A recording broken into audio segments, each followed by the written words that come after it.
Freaking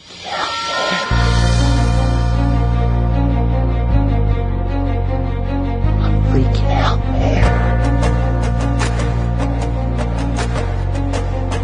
You can't handle the truth. You can't handle the truth. What do all men power want? More power. My name is Gianluca Zanna.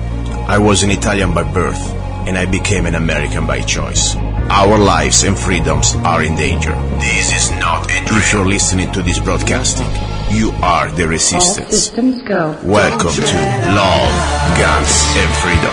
We're not afraid. Here we go, guys. This is Luca Zanna. You're listening to Love, Guns, and Freedom on KTOX 1340 AM and on United States.FM network. Another Sunday night show. I'm very excited because when I created this show, I visualized an opportunity to meet people who represent us, or they're supposed to represent us, and knowing from each other, try to improve them, and of course, try to create the best government that we can. After all, supposed to be government for the people, by the people. And, I really believe that local government, probably a state government, is one of the most important form of government that we still retain. I lost a lot of hope in what's going on in Washington, but I still believe that we can somehow help to improve our state legislators. I really love the state where I am here in Arizona. I think even with the imperfections, one of the best places in the world, at least for me, coming from Italy. And today I wanted to talk with one of our legislators, exactly as a senator for the state of Arizona. That is not my senator, he's from another district, but I think he has some very controversial bills that he presented in the past, he's presenting now, and he also has some good bills that I really like when it comes down to Second Amendment. But, the purpose of the show, as I said, to know each other better, and then at that point, we the people, we are the one that we need to investigate and even talk about it, okay? So anyway, I have the honor to have with me, and I hope I do not destroy his last name. I'm sure I'm going to do it right, but maybe not. Senator John Kavanagh. John, are you there? Yes, I'm here. Please correct me about the last name. I'm sure I didn't say it right. You're close enough for government work. It's Kavanagh. Kavanagh. Perfect. I'm going to do better. Now, I'm going to go straight. You're a busy man. I know you're going to go on the floor in 30 minutes. So I want to go straight to business. First of all, little bit about you briefly, your background, and how many years you've been serving as a state legislator. Go ahead, please. Okay, well, I was born and raised in New York City, Queens specifically. I attended Catholic Elementary and Catholic High School. I then did my undergraduate work at NYU in social studies. I became a police officer right out of college while I was Port Authority of New York and Jersey Police. I was there for 20 years. I retired as a detective sergeant. I worked mostly at the bus terminal in Times Square when it was a wild place, and I also taught in the police academy.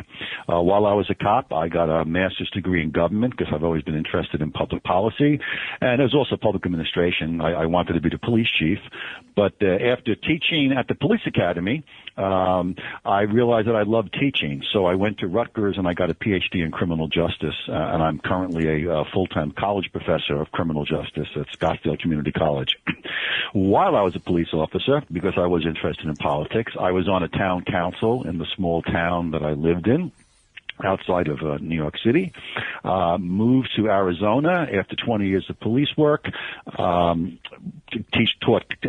college there, still teach college there, spent 6 years on town council in my hometown here in Arizona, Fountain Hills. I also served on a lot of boards, Parks and Recreation and the like, and I am in my, going into my 10th year in the legislature. I spent 8 years in the House of Representatives, and I'm in my second year in the Arizona State Senate. Perfect. Okay, so you're really what we can call a pro in public business here in Arizona because, we have term limits, so you almost reach your term limits for the second one. I mean, you have what one more time, or you're done? Well, I can do another 6 years in the Senate. It's 8 years in each chamber. Yeah. Although once you leave a chamber, your odometer resets. So it resets. Okay. Anyway, you're a pro. Consider yourself that I've been around the block. Exactly. Now, I want to be very fair with you because, I was studying a little bit about your background, and before we go ahead, I want to be sure that you know a little bit about myself, not because I am on the show to be the guest, but, myself, I consider myself, first of all, everything but a left wing. I consider myself a person who took an oath to defend this constitution when I became a citizen, naturalized citizen in 2005. So, I'm not here to, I want to give a lot of credit for good things that you've done when it comes down to some individual rights, for example, to the Second Amendment. Then correct me if I'm wrong. I did the research. I want to be sure you confirm. For example, you were a person that, one of the legislators that you supported a bill like HB 2339, authorizing individuals with state-issued gun permits to carry in public buildings. You supported that, right? I did, and actually we didn't get it passed yet, but I'm the prime sponsor as we again try to get that bill passed. So that was a good thing. When you understand that the law-abiding person is the best defense we have against, with a weapon, against criminals. Of course, criminals do not comply with signs, gun-free zone, and things like that. I think it was a very good bill that you supported. I really appreciate that. Now, there is another bill, for example, that I really appreciate. For example, HB 2326 prohibits identifying information of firearm owners from being maintained. That means you are against any type of database, correct?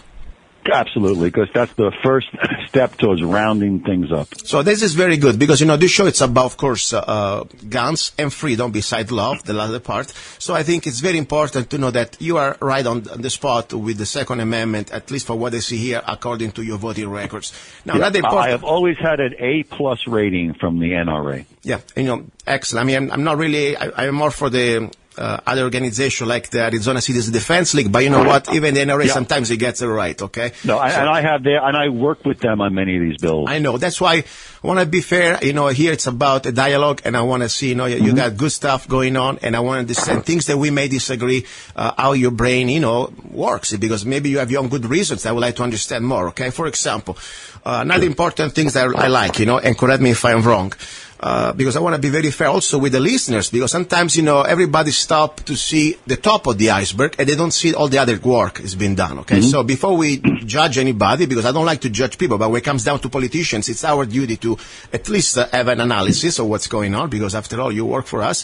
The SB 1167 prohibits the use of photo radar and red light cameras. You oppose that. I mean, you do not want this type of completely use of cameras without sense, without any type of justification. Am I right or wrong on that one? Yes, I do not like photo radar at all because first of all, because it often becomes a speed trap. And the second reason I don't like photo radar is because it does not allow for the police officer's judgment. In Arizona, it's really prudent and reasonable speed, and a police officer can't give you a summons if you're going above the speed limit if road conditions are such that it's safe to do so.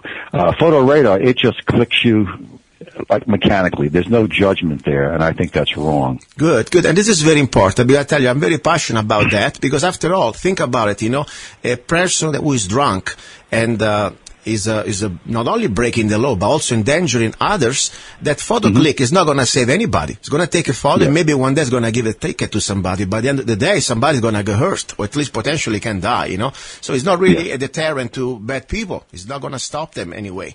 So good. I'm really glad, because I did, when I never bring a guest here, I'm trying to be 360 degrees. I want to bring everything I can, and this is my job, really. Now, another important thing I appreciate about you, and I'm talking about the things that I agree, so you know where I'm standing here.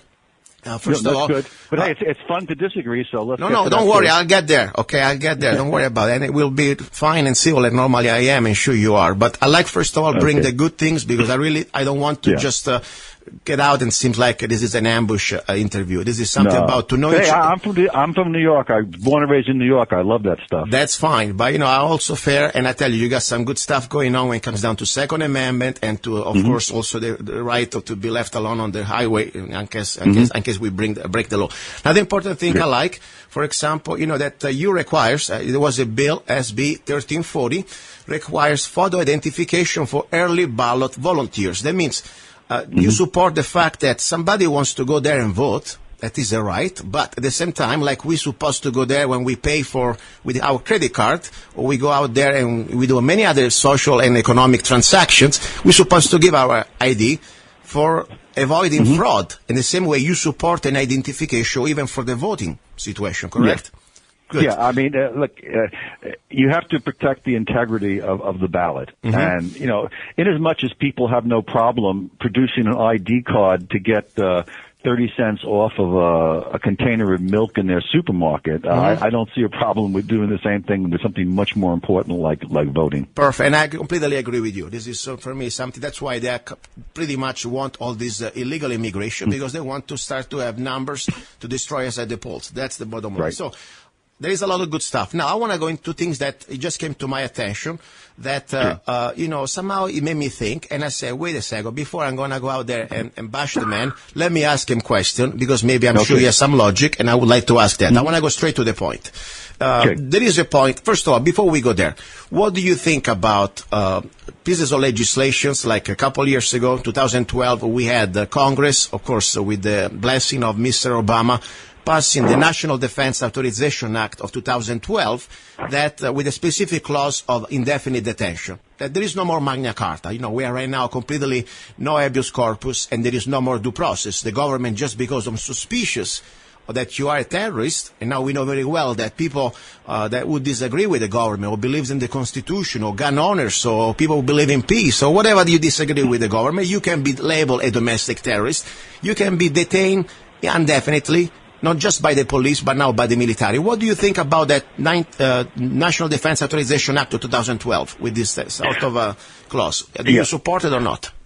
Well, I generally support it, but so long as there's due process, so long as these individuals have a right to have a court hearing where the facts are, you know, brought before a magistrate to make sure that they're you know, reliable. So I don't believe in voiding due process, but I don't have a problem holding people if they're enemy combatants by the same token. Yeah, but at the same time, you know, let's say at this point, every, I don't want to say white man, but according to the new Homeland Security documents, you know, Christians or people that they do not believe in socialism or communism, they are considered somehow domestic terrorists, and you don't need to be much to be an enemy combatant. Just because you believe in the Second Amendment, you're on that list.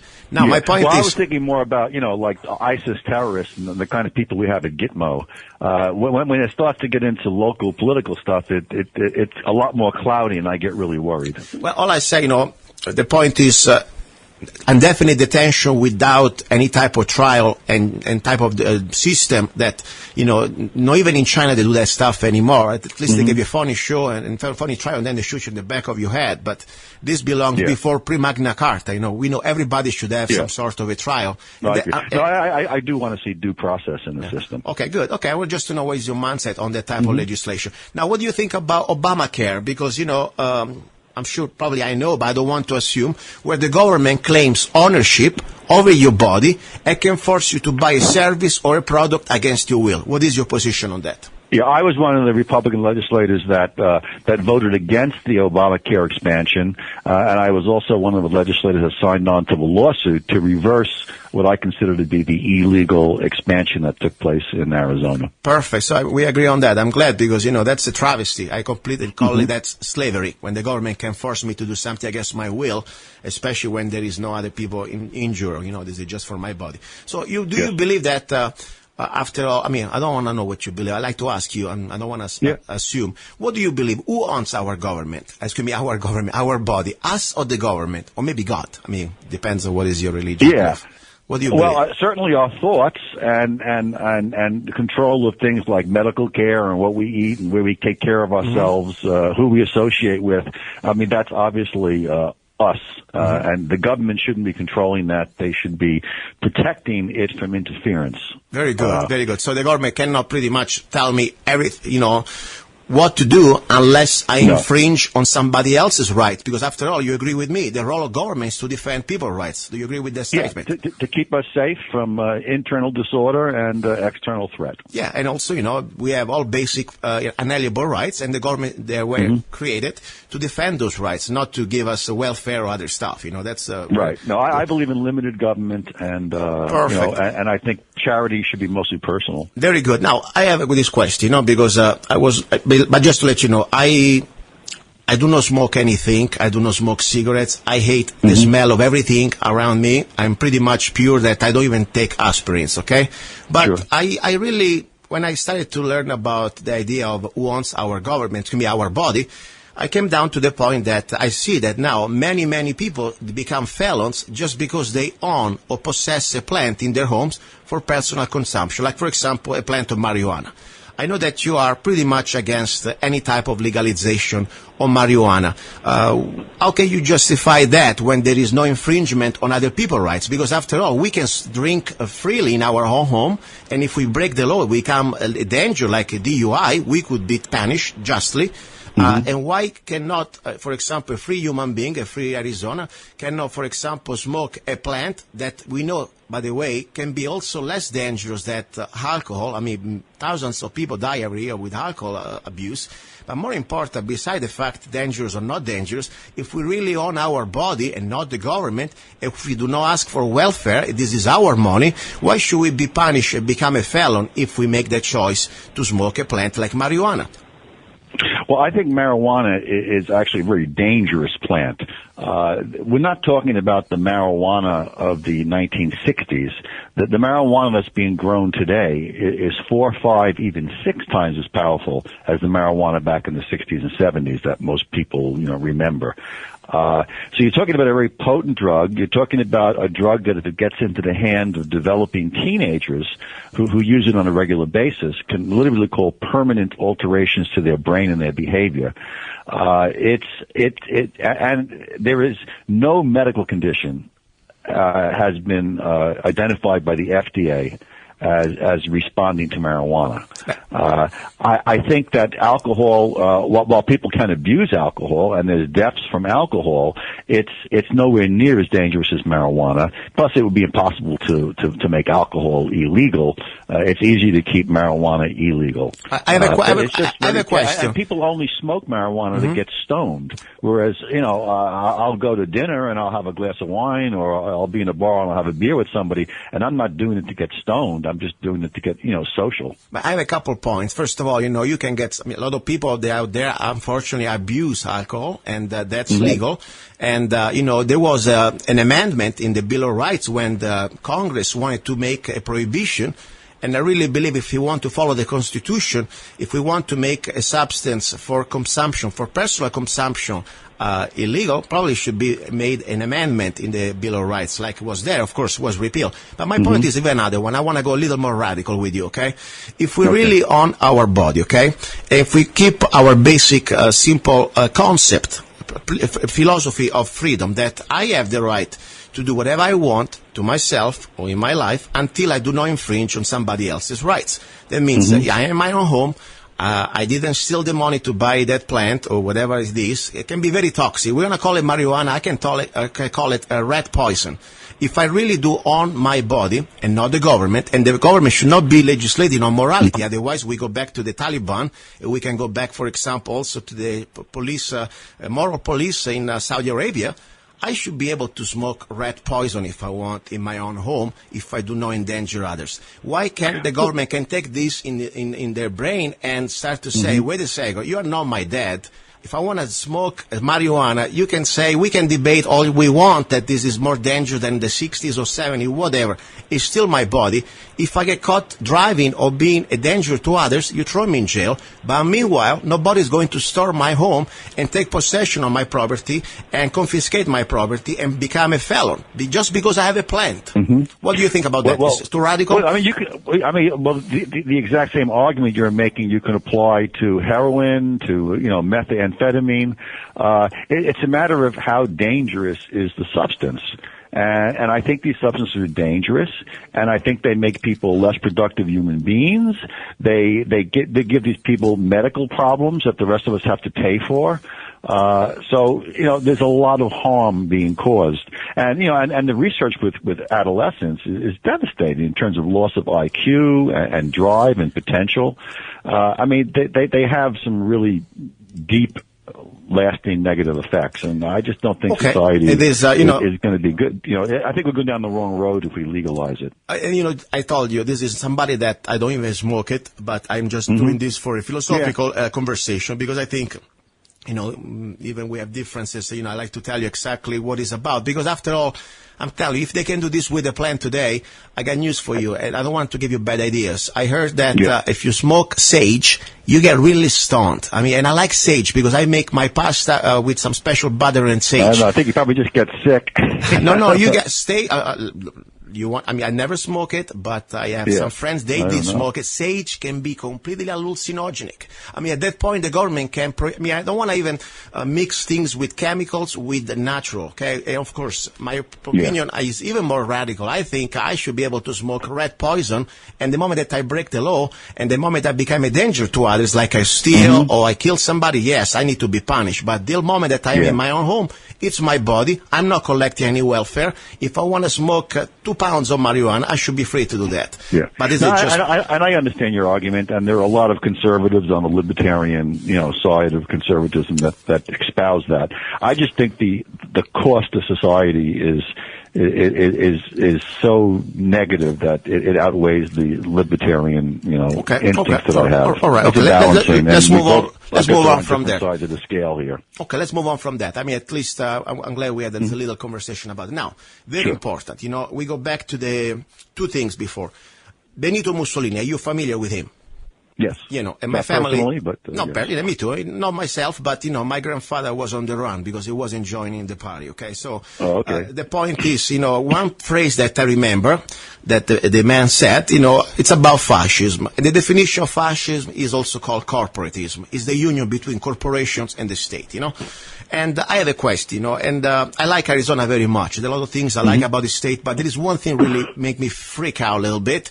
And I tell you also why, because I have some logic, is the privatizations of prisons. And I tell you why. When we have somehow states like, for example, Arizona, that must completely by contract guarantee at least some sort of occupancy in the facility, like 95% or whatever, we have some sort of a system that can become corrupted because to prevent lawsuits, like, for example, happened in Colorado, the private prison system sued the state because they could not guarantee the type of customers. I'm talking about customers as a... No, I know the argument. Yeah. And let me explain it. Please, go ahead. Well, let me explain why we use private prisons. Go ahead, We please. use private prisons because they're cheaper. I've been on the Appropriations Committee for all 10 years here in the legislature. 6 years as chairman in the House side. And we look very closely into this. And when you take into account the better efficiencies of a private prison, the fact that they are not burdened by outrageously high public pension retirement costs, and the fact that they build the prisons for us and we don't have to put the money initially for the capital expenses, they are significantly less expensive. In addition, we are allowed to have on-site inspectors to make sure that they're fulfilling the terms of the contract. And in the contract, we designate the services and everything else. So they provide pretty much similar. They provide similar levels of service at less cost, which I think I owe to the taxpayer. Now, the issue of the guaranteed inmates is one of the arguments made against them. And we do guarantee them an occupancy rate because the reason we do that is that the contract says you, private company, will build this prison with your own money, and then we will give you a certain amount of money per day per prisoner, called a per diem. What company in their right mind would agree to put $100 million of their money up front to build a prison, knowing that 2 weeks after it's built, the government could say, you know what, we're not going to send anybody there? How do we guarantee? That's part of the deal. I understand, but how do we guarantee people? Maybe if everybody starts to become law-abiding citizens, at least we do not commit any harm to others. And I know that the machine in this case, we need to make... Okay, what we would do in a case like that... Yeah, what do we do? First of all, we have a massive shortage of prison beds, so we're not even close to that problem. But let's say it did happen. We have a mixture of public and private prisons. If, in fact, we had less prisoners, then we would simply close down some of the public prisons, and we'd fulfill the contract with the private prison. And that would still save us more money. And by the way, after 20 years, the private prison under our current contract signs over the deed to the prison to the state, and we then charge them rate them rent for the prisoners, and we get even a lower rate. Senator, let me tell you something. I believe in private. I believe that private can do much better than government. You're talking about a free market person here. There is only one exception in some situation that I think the government should do their job is in the judicial system, of course. Of course, the enforcement. We're talking about police, the sheriff, should be supposed to be public, and of course in the prison system, because I really believe that it's a very scary situation to go towards the police state when we have lobbyists that they will try to get more and more laws because they need to guarantee profit. I mean, unfortunately, I'm not saying. I agree with you. I agree that the government should never be involved in enforcement. That's why I don't like photo radar, because they're private companies, and there's an incentive to get more people summoned. But corrections is not enforcement. Corrections is basically punishing people. And I've been here for 10 years. These private prison companies do not lobby us for longer sentences or longer laws. They know that we have a massive shortage of prison beds, and they haven't even come close to fulfilling the shortage. We're still about 5,000 beds short in Arizona. So they don't have to lobby for longer prison sentences, and they don't. They just try to give us the best price to save money to the taxpayers. Very good. Okay. At least this is your opinion. At this point, the voters of your area will decide what is best for them. On this one, unfortunately, or maybe fortunately, we disagree. That's the only point, but that's okay. I respect it. There'll be one thing. The actual economics of this is not an opinion. The economics are facts that have been repeatedly verified in studies by the nonpartisan. I understand. Budget I agree with that. There is a problem with the public pension system. I think something should be compared to the private. This is completely unlawful. Not lawful. I think immoral.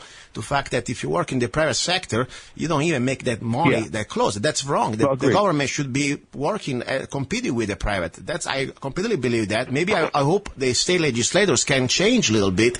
We're trying to change that, but the problem is a lot of the public pensions are guaranteed by state constitutions and federal contract law. Okay. But we're doing what we can. I understand. The only thing I always say, sometimes I always for conserving money, but when it comes down to freedom, sometimes we should look at the whole picture because, I don't like to live in a fascist state. That's the point, but that's my personal. Anyway, now, do you consider yourself... I've got about 2 more minutes. Okay, I'll let you go. Let's go to the final point. There's the piece of legislation that really everybody's freaking out. You try to sponsor a bill that you said that if somebody take photos of a police officer within 20 feet, even on private property, can spend time in jail and becomes a criminal. Well, not exactly. Please explain to me. What the bill says is it recognizes that in a public place, and even sometimes in private places, you can take a photo of a police officer, a video of a police officer. But what the bill says is that for the safety of the officer, who might be distracted if you get close, and for your own safety, because if he's making an arrest and he becomes violent, you might wind up in the middle of a fight. If you're taping an officer taking action against somebody else, you need to simply stand 20 feet away. That's 1.5 car lengths. You're still close enough to hear everything. Your camera will pick up everything, but don't get on top of the cop. Just stand 20 feet away and take your video. And if you're indoors and you're in a room that doesn't give you 20 feet, the bill says you can simply stand outside the doorway and shoot in and at the activity. Okay, just to let you know, I believe also that as a citizen, if I feel in danger, I have 21 feet to stay away from anybody else, and people should stay away from me. I understand what you're saying as a logic, like somebody's trying to harm me. I mean, I need to have some distance between me and the other person. My only thing I'm concerned a little bit, when we have, first of all, already some Supreme Court situation and Superior Courts that pretty much said that we're supposed to have the right to, as a First Amendment, to videotape police, but there is also another point. Who's going to really tell there was 20 feet and not 19? I mean, after all, we cannot record everything. I mean, how can we prove I that? Understand. And I think in most cases, if a person gets closer to 20, the cop will simply say, get back, you got to stay 20 feet away. I don't think cops are going to be slapping cuffs on people. I mean, there's other situations where we have foot distances, tailgating in cars, and people don't nitpick there. But the idea is simply to see, here's the problem. I was a cop for 20 years. If I'm making an arrest and all of a sudden somebody walks up who's not involved in the arrest, some third party, is suddenly standing 4 feet behind me. I don't know who this person is. Is this a friend of the person I'm locking up? I have to turn around. What are you doing? And then I take my eyes off the person that I'm arresting or searching or questioning, and they can attack me. They can dump evidence. So a 20-foot safety zone just seemed it protects the right of the person to do the videotaping. You can pretty much get everything at 20 feet as you can at 5 feet. In fact, you might even get a better scene because you're going to take in the whole scene and get context. But it doesn't distract the cop. I understand your logic. I understand your logic. I understand what you're coming from. There's only one little point. Don't get me wrong. I think why do we even need a law like that? Because if the officer feels in danger, me as a citizen, if I feel in danger that there is somebody that I think can harm me, I say I have the 21 feet already. I say stay there. But the point, at this point, to make a law that would put people also in jail eventually, I don't even think should be a law for that. It does. I got to run now, but 2 quick points. It doesn't put him in jail. I made it a simple violation like jaywalking on a first offense. And the second one? I didn't want to make it a big deal. And the second is the misdemeanor. So it's not like you're going to go into jail or prison on something like this.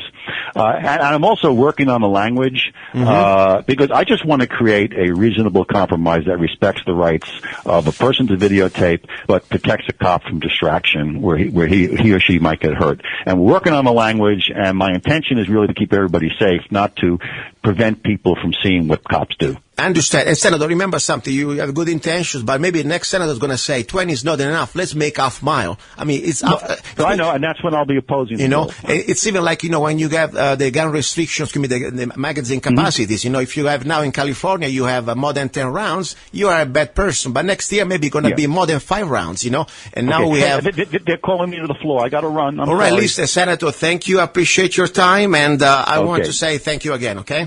Okay, thank you so much. Bye-bye. Thank you. Okay. And that was the Senator Kavanagh that, as I said, I wanted to be fair, because I'm not here to be left or right. I'm here to be honest. And I tell you, there are some good votes that he did when it comes down to the Second Amendment, according to my beliefs, of course, and I believe in the Second Amendment. I like the fact that the man is doing good things about the rather, for me, unconstitutional rather enforcement and further enforcement. That's something important.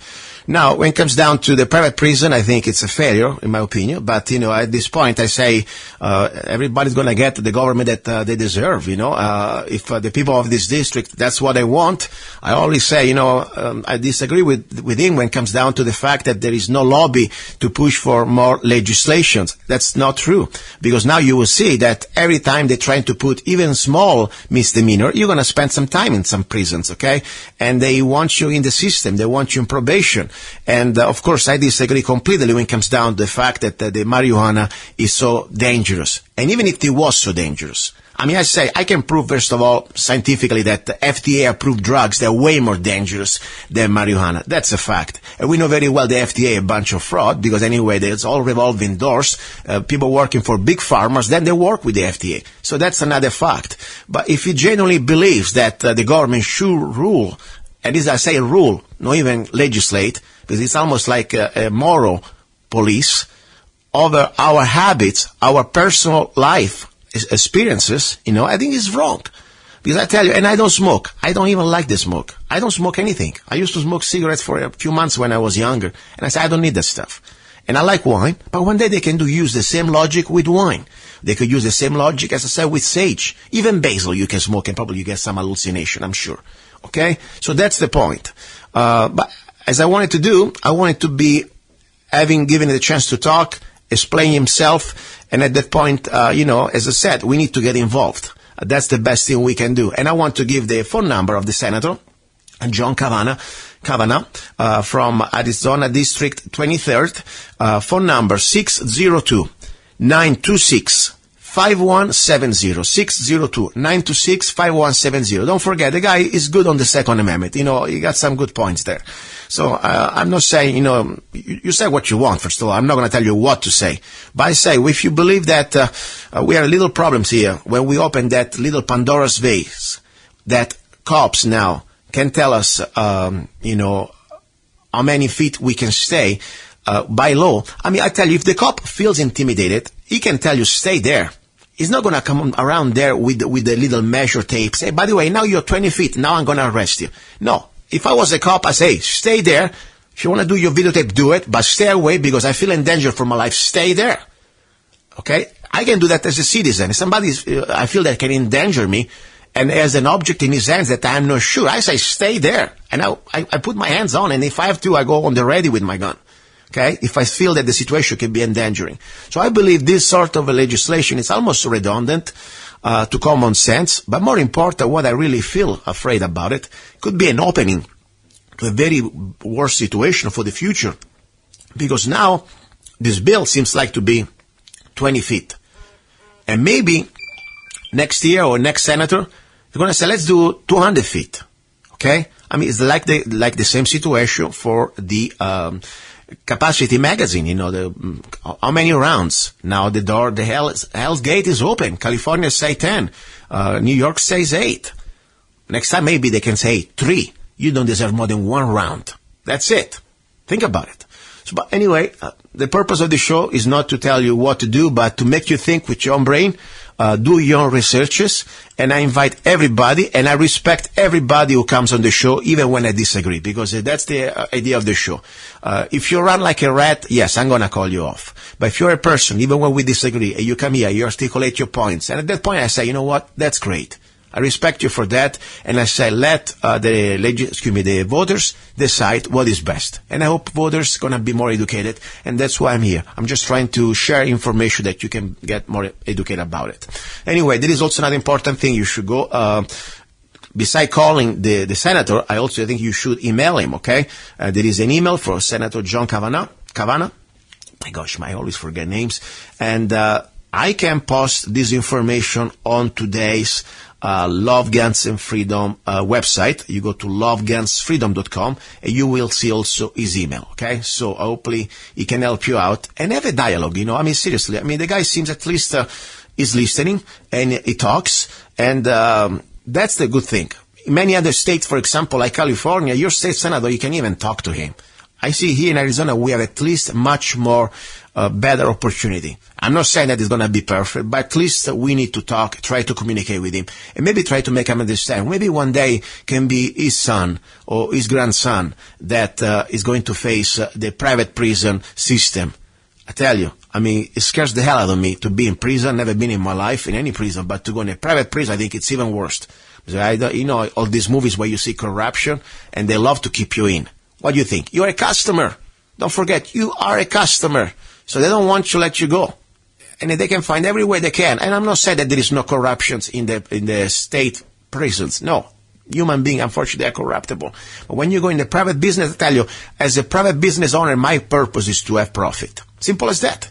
And offer a good service. But at the end of the day, if I don't have profit, I'm not going to stay in business. And the same story for the private business of the private jails or private prisons. So they need to have profits. And who are the customers? It's us. Anyway, that's enough. Anyway, that's pretty much with today's guest, and I'm really glad he came. I want to give him that credit, Senator Kavanagh from Arizona State Senate, District 23rd. Now, little bit of a break, more news, and a lot of interesting things. We're going to have an interesting second hour about guns, training, and much more. He's a songwriter, a poet, a rifleman. I'm not afraid. And a constitutional activist. I'm not afraid. Italian by birth. I'm not afraid. American by choice.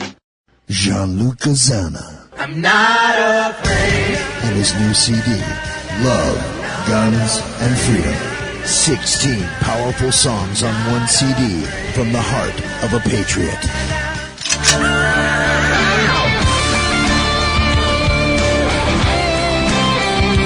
For download or to order the CD, go to www.lovegunsfreedom.com. That's www.lovegunsfreedom.com. Lyrics for your mind, music for your heart. Gianluca Zanna's new CD, Love, Guns, and Freedom. Here we go, guys. Back into the studio. You're listening to Love, Guns, and Freedom. Just to let you know, last Sunday, as you know, this show was replayed on the station.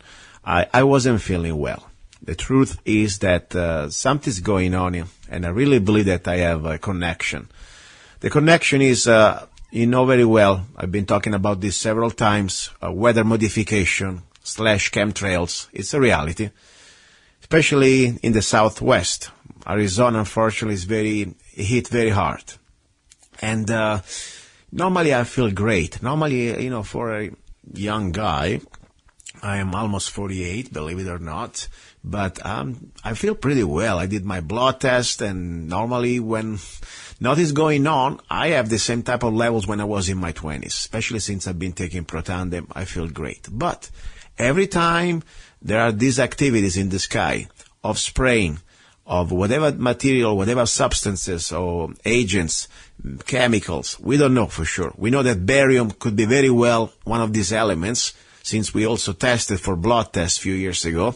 We did blood tests, and barium was found in 90% of us who tested, like in a very high concentration, according to our medical doctor. We're talking about over 500-600%, the maximum allowed by the medical, let's say, basic safety levels. Okay, so there is something though. I've been sick in a way that wasn't even funny. Okay, they started spraying. The day after, start to have the symptoms, glossy eyes, start to feel like chills, and some sort of a strange fever, but wasn't a fever. Weakness, very irritable, and different symptoms that I started to realize many of us has. And then, of course, I had muscle pain, big muscle pain. This time attacked me on my shoulders, on my arms. I could even move them. I'm very weak. I stayed 3 days in bed. So that was something very strange. And let me tell you something. If people do not believe that the government could ever test on civilians without our consent, it is so sad that you still believe to Santa. Seriously, if you're a grown-up person. There are many, many declassified documents that they can show you how this government, and not just the American government, unfortunately several governments around the world, they've been testing on civilians and also on the military without their consent with really serious programs. And for people in Mojave County that they're still laughing and they think we have a bunch of conspiracy theorists, guess what? I just gave you one magic word, maybe two words. Mojave County, Mojave Downwinders. Okay? And you know very well, in the 50s, the federal government used to do this nuclear test, and the downwinders, I mean, people that will live in downwind from the north part of Mojave County, where this activity was going on, they all got cancer and died.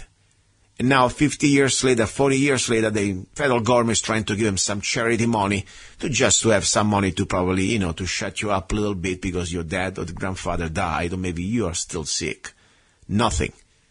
And at the time, I'm sure many of them, probably they will laugh at. Now, if you don't have a couple of eyes and some brain to connect the dots, I'm sorry. I'm not going to waste any of my more time. But if you are somebody who's aware, who is curious, please let me know. Because we got to do something here.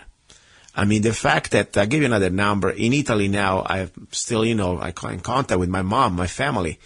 And they've been completely increasing this activity of weather modification / chemtrail the last few years in a huge way. So much that this year, something very strange connection, the Italian government released the numbers of unexpected, mysterious deaths, in Italy. People who die without any type of real reason. More than 45,000 people died mysteriously in Italy this year. Coincidence though, since they've been increasing so much this activity of weather modification. So just think about it. We have globalists like Bill Gates. We have programs like Agenda 21. We have all these people like J.P. Aldrin, John Aldrin, who's the czar of science at the White House, who writes books like Eco-Science, how to reduce the population, how to mass exterminate us. The United Nations has been talking about that. And then we have these plans to carbon taxes, to taxes just because we breathe, to try to completely increase the price of food, to use the food as a weapon. Anyway, it's an attack on humanity. That's a fact. And I really believe that what they're doing today to us under the excuse of weather modification, and some, they still deny even that exists. They don't even want to tell us that. I mean, we see the planes crisscrossing each other, turning it off in front of our face, and the sky from blue become completely white smoke, and they still try to tell us that this is normal, we are crazy, that this is just a bunch of vapor trails. You know what? You need to go check your brain. I'm ashamed of you. If any of you believe that these are still planes, and they're vapor trails, and we are a bunch of crazy, I feel ashamed for you. Unfortunately, we're going to be stuck with your stupidity too. So you have no excuse. This is not funny. Wake up. I've been bringing out documents after documents, but now there is a point that it's almost, it's insane. It's an insult to intelligence. You can see some days we have completely no planes in the sky. It's completely blue, like in Arizona it used to be. And then out of the blue you got crisscross, X's all over the sky, X's, non-stop.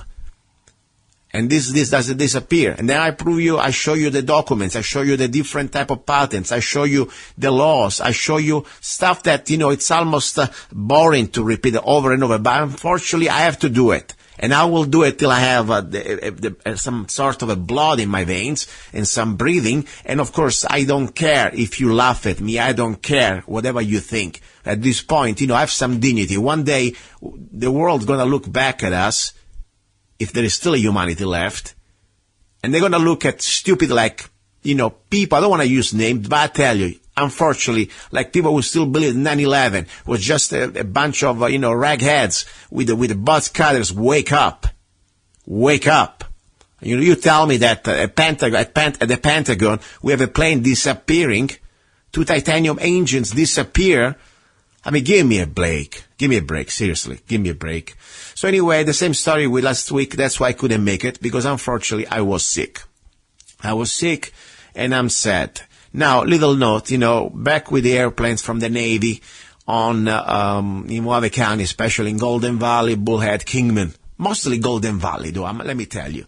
Because Bullhead, the airport, is kind of outside the city. But the Navy love to come all over Golden Valley. We are pretty much the training area. Now, don't get me wrong. I understand we need to have train, Navy, train, Army. That's great. But my point is, the federal government controls billions almost of acres of federal land that we can even have access. That, if we get found now, for example, like in San Diego, trespassing by accident with a bike on this dirt land, on this holy land, controlled by the federal government, by the military, they confiscate your bike. Probably they beat you up too. Think about it. But no, they cannot. They have to go over this poor little area in Golden Valley that normally they are retired. They want to be left alone. Once in a while, plane would be fine. But from 8 o'clock in the morning till 5 o'clock in the afternoon, from Monday to Friday, you tell me we did not buy a house here to be in the middle of some sort of a training area that really your ears go crazy. They drive you crazy. It's every day. And more important, that we have millions of acres. I mean, the federal government, the holy federal government, control all this federal land where there are only rabbits and snake. Can you please go there? And then when I hear this mongoloid, seriously, these bootlickers, that they love to bend over and say, yes, please, more, come. Guess what? Meanwhile, there are people that they are living in Kingman or people living in Bullhead, and most of the time, they don't even hear all this noise.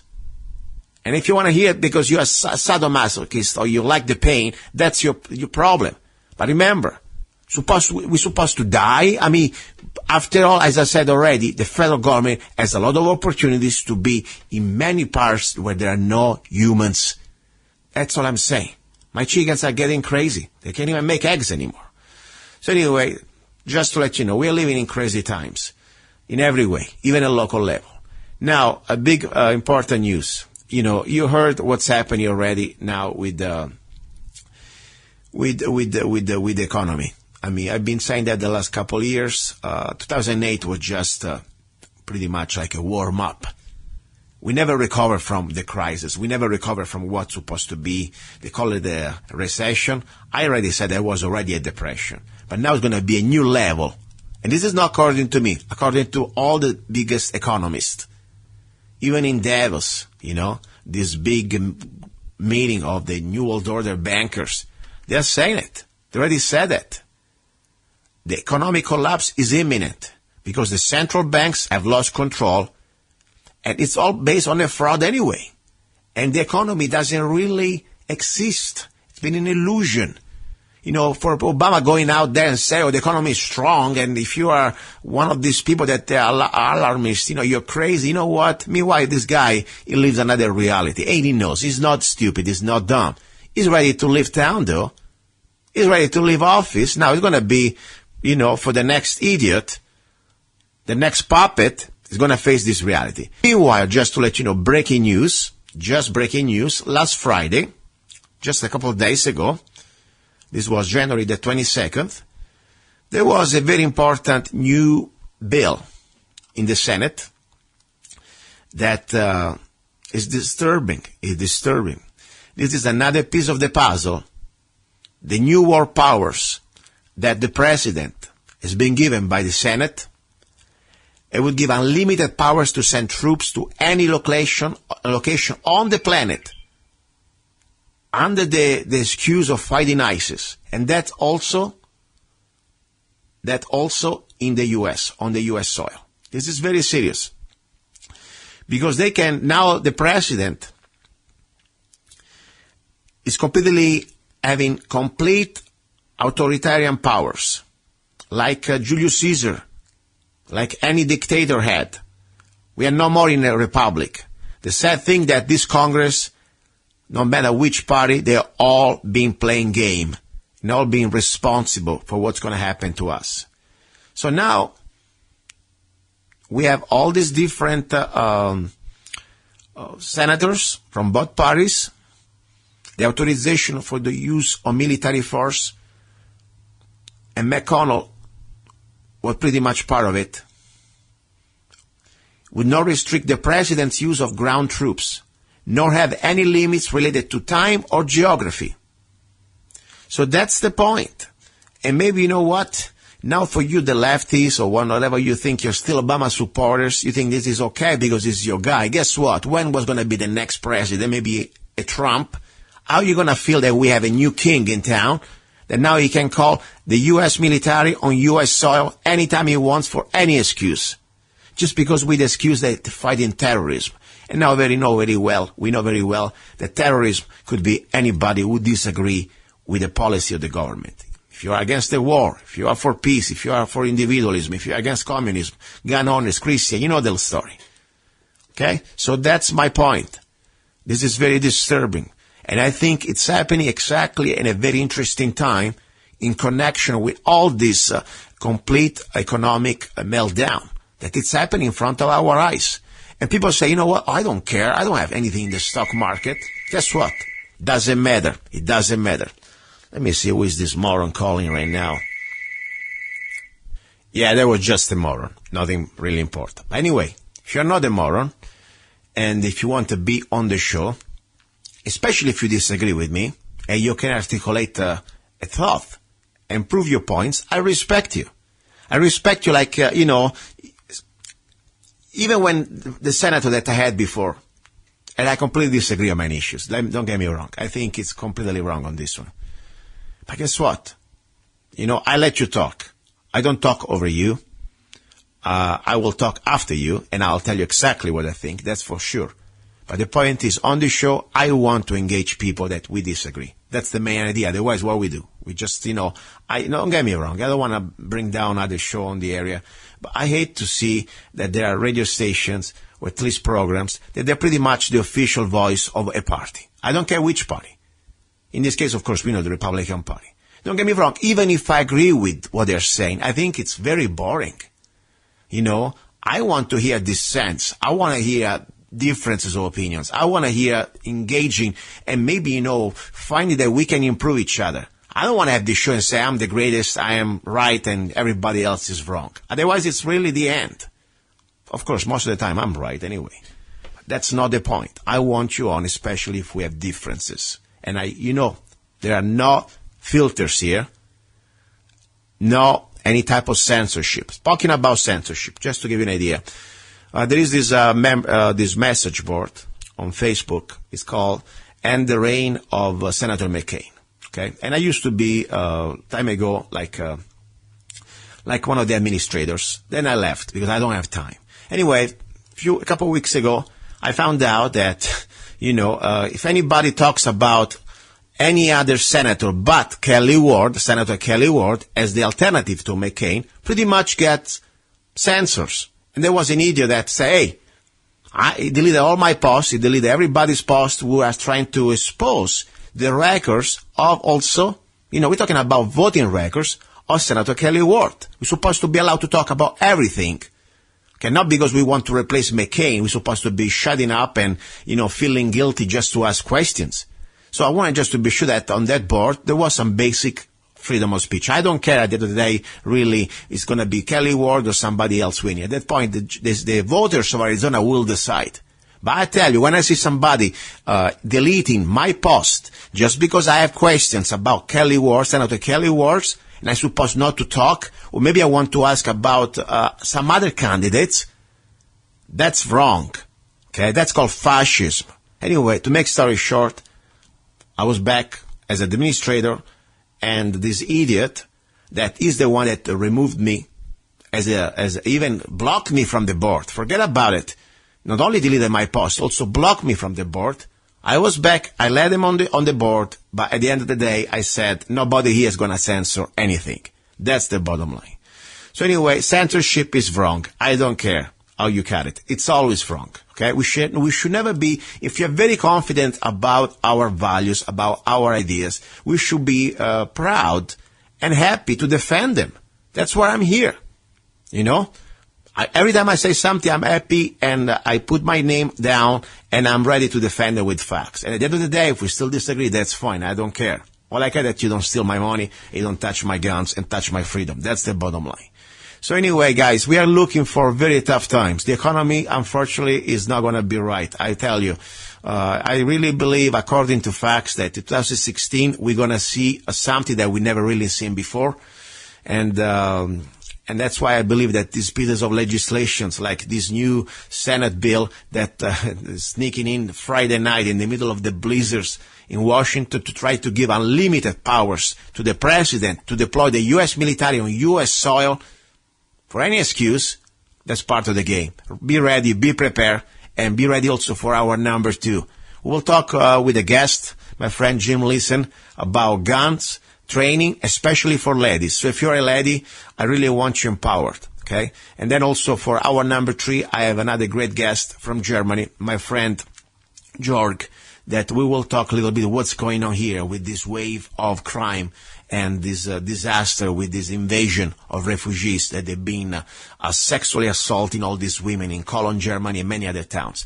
Don't go away. You're listening to Love, Guns, and Freedom with Luca Zanna. And don't forget, if you want to support this show, please go to www.zanna.us. And just with 99 cents, you can download any of my songs. Thank you. This is not NPR. We do not steal your money. We ask for it. You're listening to Love, Guns, and Freedom with Luca Zanna on United States.FM network.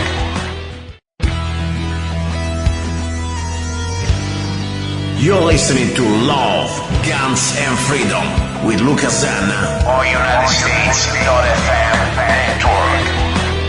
Here we go, guys. You're listening to Love, Guns, and Freedom with Luca Zanna on KTOX 1340 AM and on United States.FM network. Second hour, it's all about guns. This hour for me, probably, I don't want to say it's the most important because they're all important, but this is something that I really want to use as an opportunity to share information, valuable information, not just about our right, our Second Amendment right, our God-given right, our inalienable right, whatever you want to call it, also how to start to train. And of course, don't get me wrong, this is not going to be a substitute for a real instructor, because after all, it's just a radio show. But you know what? At least if I can share through experts that I bring here as my guest, information that give you an idea of what you do not know, maybe you're going to start to have some awareness and you need to look for good information. I have here with me one of my very I wouldn't want to say anyway many times on the show. I'm going to ask him how to say it in English. But anyway, it's a great guy. I like him. It's a local instructor. He's doing a lot for the community here in Mojave County to educate men and women about how to self-defense with small weapons, especially with a handgun. His name is Jim Liesen. And Jim, are you there? I'm here. Thank you, Luca. It's quite a reputation to live up to. I appreciate that. It's really true. You know, I tell you, everybody for me who's trying to educate, teach to others in a professional way to be, safe and also more proficient with their weapons, I think it's a very important, valuable asset to our community. So I appreciate what you're doing, and that's why I wanted to bring you up here.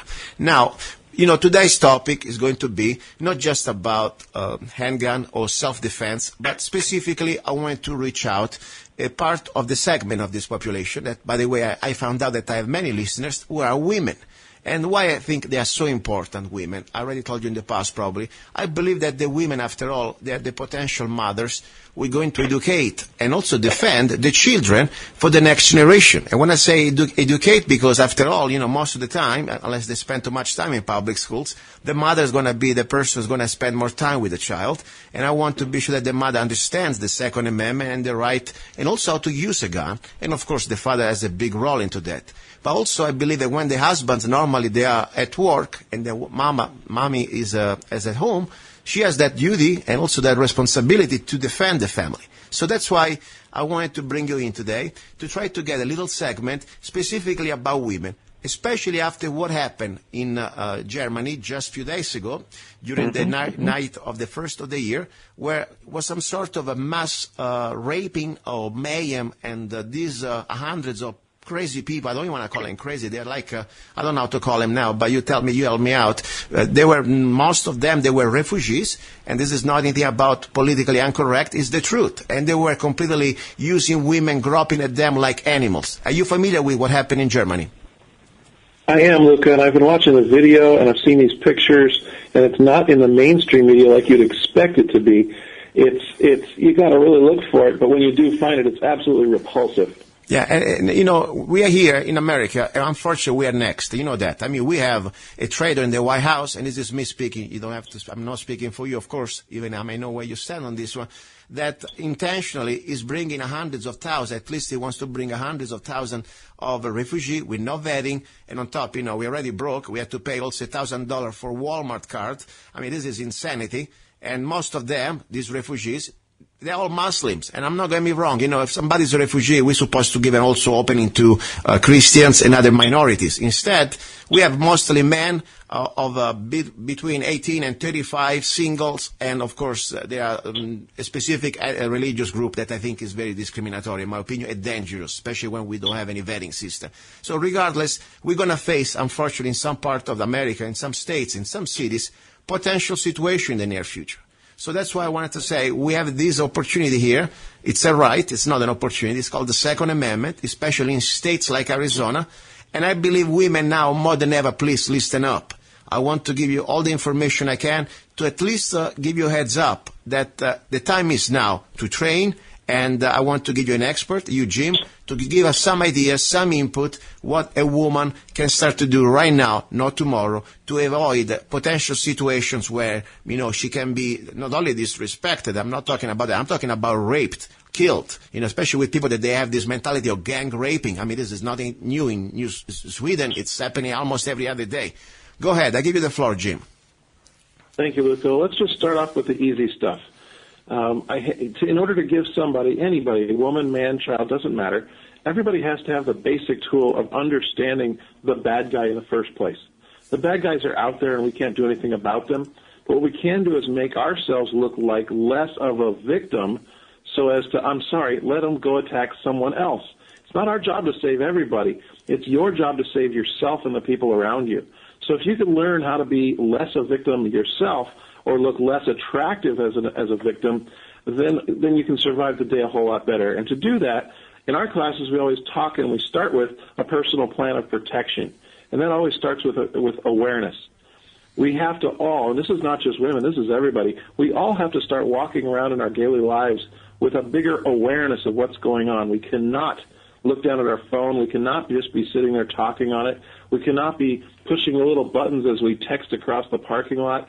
We have to keep our heads up, and we have to keep our eyes open and look around whenever we pass through a doorway, whether it's into a building or out of a building. We need to look around and see, just survey the area. And I like to say we're not looking to see all the bad people in the world. We're just trying to look out to see what doesn't fit in this picture. If you walk out of a grocery store and you see, 10 people or 15 people milling around, that's no big deal. But if you see one guy and it's August and he's wearing a trench coat and a sweatshirt and a nightcap, that's a little wrong, right? You see something like that, it grabs your attention. Avoid that person. Just go the other way. Don't get too close. Don't let them get too close. But just by being aware, it gives us the first tool in our toolbox to just not be a victim in the first place. You following with me so far? Yes, no, this is great, and I believe we do. If we are aware, we can be able to avoid the confrontation, because unfortunately, we are facing a situation that we cannot escape when we didn't see it coming. So right there, we can win. At least we have a chance to avoid the worst if we can avoid it. And the only way you can avoid it, you must be aware of your surroundings. That's very important. Now, another thing, I would like to get some more other ideas, of course, but there is something really made me feel sad sometimes. I have a lot of friends that I know, especially ladies, okay? They live in this great state. They don't even need anymore a permit to carry conceal, and they have probably their husband bought them a lot of guns. Not even one, many. They can change each gun for each day of the week. And then, guess what? Most of the times, the gun is at home, and they forget about it. The first thing you need to understand that you don't think that's not going to happen to you. It's like a spare tire. The moment that you don't have it on you, probably you're going to have a flat. So don't you think that women should start to think like men, at least get a little more in tune? If we really understand evil is out there, we should not leave our gun at home and thinking it's not going to happen to us. Probably it's going to happen more to a woman than a man. Don't you think that? That would be the first step. I absolutely agree, and you're just jumping to number 3. Number 3 is if you have a gun, you got to know how to use it, and you got to train with it. I like to say it's like learning to play a piano. You can go take a piano class, and maybe by the end of the class you can maybe get through chopsticks. But if you have to go perform a concerto on a Friday night, you're going to be out of luck. Yeah. If you want to learn how to play the piano, you got to put some effort into it. You got to get quality instruction. You got to train for a while, and then you can practice doing a concerto at the end of Friday night. But guns and use of tools are very much like a piano. If you don't practice with it, you're not good enough with it. And we don't want to be struck by a bad guy on a Friday night in an alley somewhere, not prepared to do the concert, if you know what I mean. Exactly. And also, another thing, I realize that many women, they probably like to have the beautiful outfit, whatever, little dress. And it's difficult for a woman to think like that the best place to have access to a gun is probably the 3 o'clock, position on your belt, on your hip. But they like to probably carry the gun, most of them, I guess, into their little purse. Don't you think that's pretty much the situation may happen most of the times? Oh, fashions always dictate a whole lot of things. How big the gun can be, everything else. I kind of go the other way. I kind of let my fashions be dictated by the kind of gun I want to carry. But, hey, I'm a gun nut, so what do you do?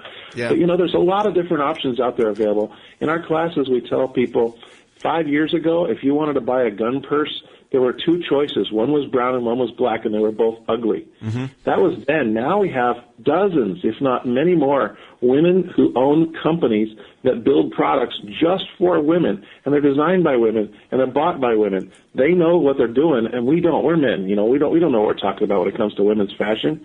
But now there are hundreds, if not thousands, of choices out there, all shapes and sizes and choices. There's one, I don't know if you're aware of this one, Luca, but there's one out there called Lethal Lace. Have you heard of that one? Yes, I also saw it in action. It's pretty interesting. It's really cool. It's like if you can just imagine a 6 or 7 foot long ace bandage made of lace material with a pocket at one end of it. You can wrap this around your thigh, your arm, a scarf, your waist, your hips.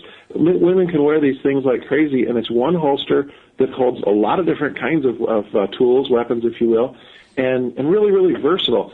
I would never have thought that up. You would never have thought that up. But it took a woman who needed a holster to make it up, and now I hope she's a millionaire. Perfect. This is the point, ladies. Whatever gun you have, you need to start to understand that you must carry with you. And whatever is most comfortable for you according to your lifestyle. But the point is, if you don't have it on you, or at least very close to you, it's not going to be useful. I mean, and I tell you, even sometimes, I hear stories, people, they're at home, especially the woman by herself, the husband is at work, and maybe the gun is in the bedroom, or maybe in the safe, because after all, the child is around.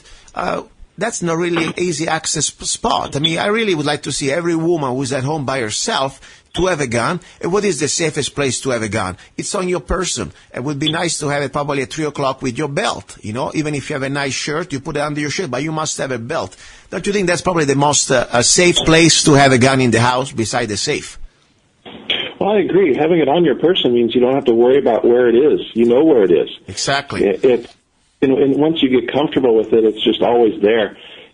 People are always amazed when they find out that, I put my gun on in the morning after I put my pants on. It's just so normal for me.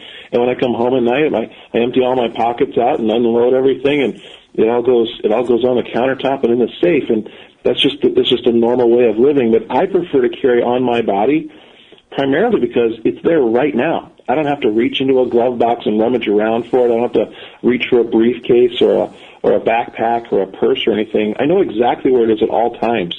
Exactly. And it's like if you need a fire extinguisher. If you had to go rummage around 3 rooms away or in the next building, the fire would got out of control before you found your fire extinguisher. And let's be honest, there have been situations of home invasion. I've seen videos, and I can see also in action. I did some testing, with some regular average doors without reinforcement. The average, you're a guy also, you're in constructions, that type of stuff. The average frame door with regular wood and regular, hinges and things like that, it takes about 2 seconds or less with a good kick to go down. I mean, think about somebody really wants to get into your home. You don't have any special type of reinforced door. You live in a regular apartment or maybe a regular home without any type of special extra security safety on your door. It's going to be less than 3 seconds for the door to go down. And the moment that you realize the shock, and you see that person or that piece of garbage going through your bedroom or going through the living room, you must think, okay, I need to reach my gun. Probably it's in the bedroom. It's too late. Don't you think that's, unfortunately, is a very potential scenario in a home invasion? Yeah, unfortunately it is. Estimates are now go out in your front yard and look left, look right, 2 houses down, 2 doors up. One of the 5 houses is going to get attacked. That's a lot of houses, and we do need to be aware of that. Can we go back to one of the things I wanted to also remind you of, Luca? Of course, go ahead, please. Let's not forget that everybody should take some training to learn how to use the tools they choose to use, and I'm talking about guns and other things, But along with that, we have to realize that the bad guys that are out there, they've done this before. They don't just do this the first time. If you're up against a bad guy, don't think that by just having a gun you're going to be in an equal fight. And you and I know this, Luca, because we train at Front Sight and all the time. In fact, I'll be up there next weekend taking a shotgun class for my own enrichment. But what people don't realize is you can get a lot of training, but unless you've been in a hand-to-hand combat situation, and most people have not done that, we don't know what it's like to go up against one of these bad guys. We don't know how often they do it. What we do know is that they do it for a living. They don't want to go back to jail, and they've done it over and over and over before. So they've got experience, and they know how to pick victims, and they know how to do it when nobody's looking, and they know how to do it when the victim isn't looking around. So we have to know that to use a handgun in self-defense is the very last thing we ever want to do, because it's going to be an unfair fight. Exactly. But we've got to learn how to do it as though our lives depend on it. So we have to learn how to fight or fly, just like a gazelle running away from a cheetah or fighting back. We've got to do it with everything we've got. Exactly. And top of the mindset is so important because, sometimes we believe just because we have a gun, but we never really face the moral dilemma. Am I going to take a life to save a life? That's the biggest question, because sometimes people think just because I have a gun, they're going to be able to use it. But if you did not made that decision before, ahead of time, the moment that you're going to face that scenario, you may still thinking about it if you want to squeeze the trigger.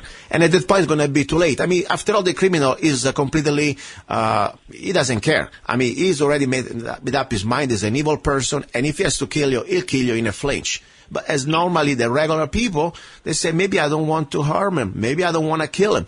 And at that point, if you didn't make up your mind, we are not here to kill. We are here to save lives. But still, are we able to take a life to save our life? That's the question. Probably, especially women. Now, don't get me wrong, even men. But I believe, especially women, they need to make the question before. Don't you think that? I completely agree. Because, they need to visualize, at that moment, unfortunately, it's going to be your life, or your son's life, or your husband's life against that scumbag coming into your home. Now, another important thing, sometimes, when I see outside couples, normally the husband carries a gun, and the woman thinks, okay, since my husband is carrying a gun, everything's okay, and I'm going to leave my gun behind. I think it's very wrong, especially from a tactical point of view, because if I am a bad guy, the first person I would like to take out is the man, so then they can rape the woman. Don't you think the woman is very important as a backup if you go in this situation, like even going out? It should carry a gun, not because the husband has a gun, you say, okay, I'm safe. What do you think about that? Am I too extreme? Well, I'll tell you a little story about my own wife. When we go out, she tends to be like that. It drives me crazy. She'll say, well, I know you're carrying, so I don't have to. And I'm like, yeah, but honey, I don't know if you're carrying or not. It drives me crazy. Mm-hmm. I always like to say, and by the way, Luca, I found that women shoot better than men in combat situations. Mm-hmm. They don't think about it. They don't worry about it. They just start shooting. And because they don't have bad habits, they do it better than we do. Yes. So I jokingly like to say, hey, man, that's good for us. All we got to do is hide behind cover and hand our wives magazines while they shoot all the bad guys. No, that's true. The reality is just like the fire extinguisher, if you're in a life or death situation, let's just say you get attacked by some guy in a dark valley and you're on your way to your car or something like that. Why would you depend on somebody else for your safety, even if it is your husband? Wouldn't it be better for both of you to be able to pull out a gun if that was an option? Wouldn't it be better for both of you to have the tools available to save your lives? Why rely on somebody else just for that? You may be able to save your husband's life. Why should he have to save yours? Exactly, and I really believe that's unfortunately. If I'm trying to think like the bad person, like the criminal. If I see a couple, I would go first after the most, let's say, dangerous person. That means the man, normally the most powerful person among the two. After you neutralize the man, the woman is yours, and that's why you need to really have a woman behind that understands that. And as I said, come on, we live in Arizona. We more I learn about what's going on around the world. This is like almost living in a magic land, okay, where you comes down to the Second Amendment. We don't even need to have a permit. I mean, I'm talking with a friend from Switzerland, that, Switzerland is a decent country among all the European garbage that, you have no right. But still, in Switzerland, you don't have a right. It's still a privilege, unless, if you want to have a gun, you must have a permit. And, of course, you must belong to a club, unless, of course, you're doing as our civilian service for the army, but that's another story. But that's not even your weapon. So we are really better off than any other part of the world, especially in Arizona. So there is no excuse, Now, I have a question for you. When you think about, for example, husband and wife, I'm sure everybody has a different type of taste in calibers and weapons. It would be nice that they can have at least a gun that could exchange ammunition and maybe even magazine. What do you think about that, uniforming magazine and ammunition for a couple? No, I completely agree. If a woman and a man are going to be together, I think compatibility like that is a very valuable thing. But I wouldn't. I'm not sure I'm in agreement with it, and not to be argumentative, but I would say more than not, we're away from our spouses. Mm-hmm. And if that's the case, and if we're going to be attacked, it's more likely we're going to be attacked when we're alone. Mm-hmm. And if that's the case, my attitude is pick the best gun that suits you and whatever caliber you can handle the best. If it's 9, 40, 45, whatever, I would say pick the one. And if it turns out that happens to be one that your spouse or significant other also agrees with, that's even better.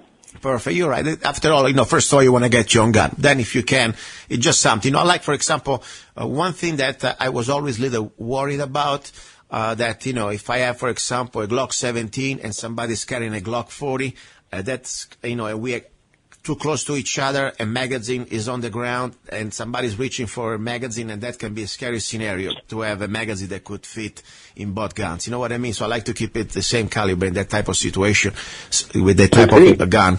Anyway, speaking about guns, because I know at the end of the day, every gun, whatever gun you work with and you're feeling comfortable and you can train is great. But, there's always this, at least whenever I go to gun stores and I try to eavesdrop what's going on.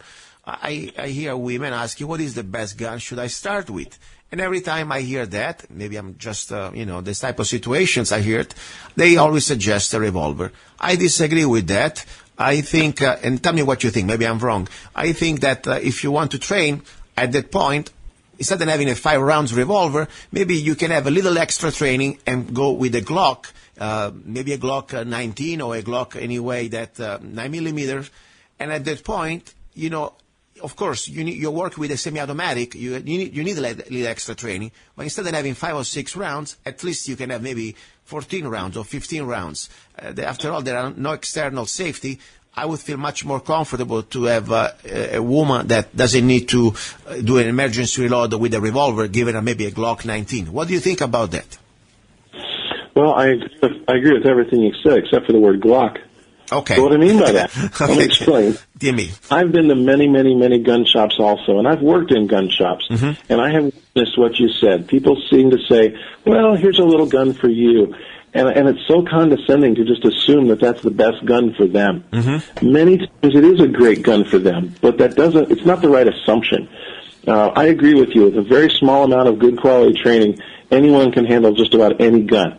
And I would prefer that people learn on a variety of guns so they can make a more informed decision. And then I would also agree with you, in my experience of training nearly 900 people now in 3 years, that most people gravitate towards the high-capacity, medium-sized gun, like the Glock that you just described.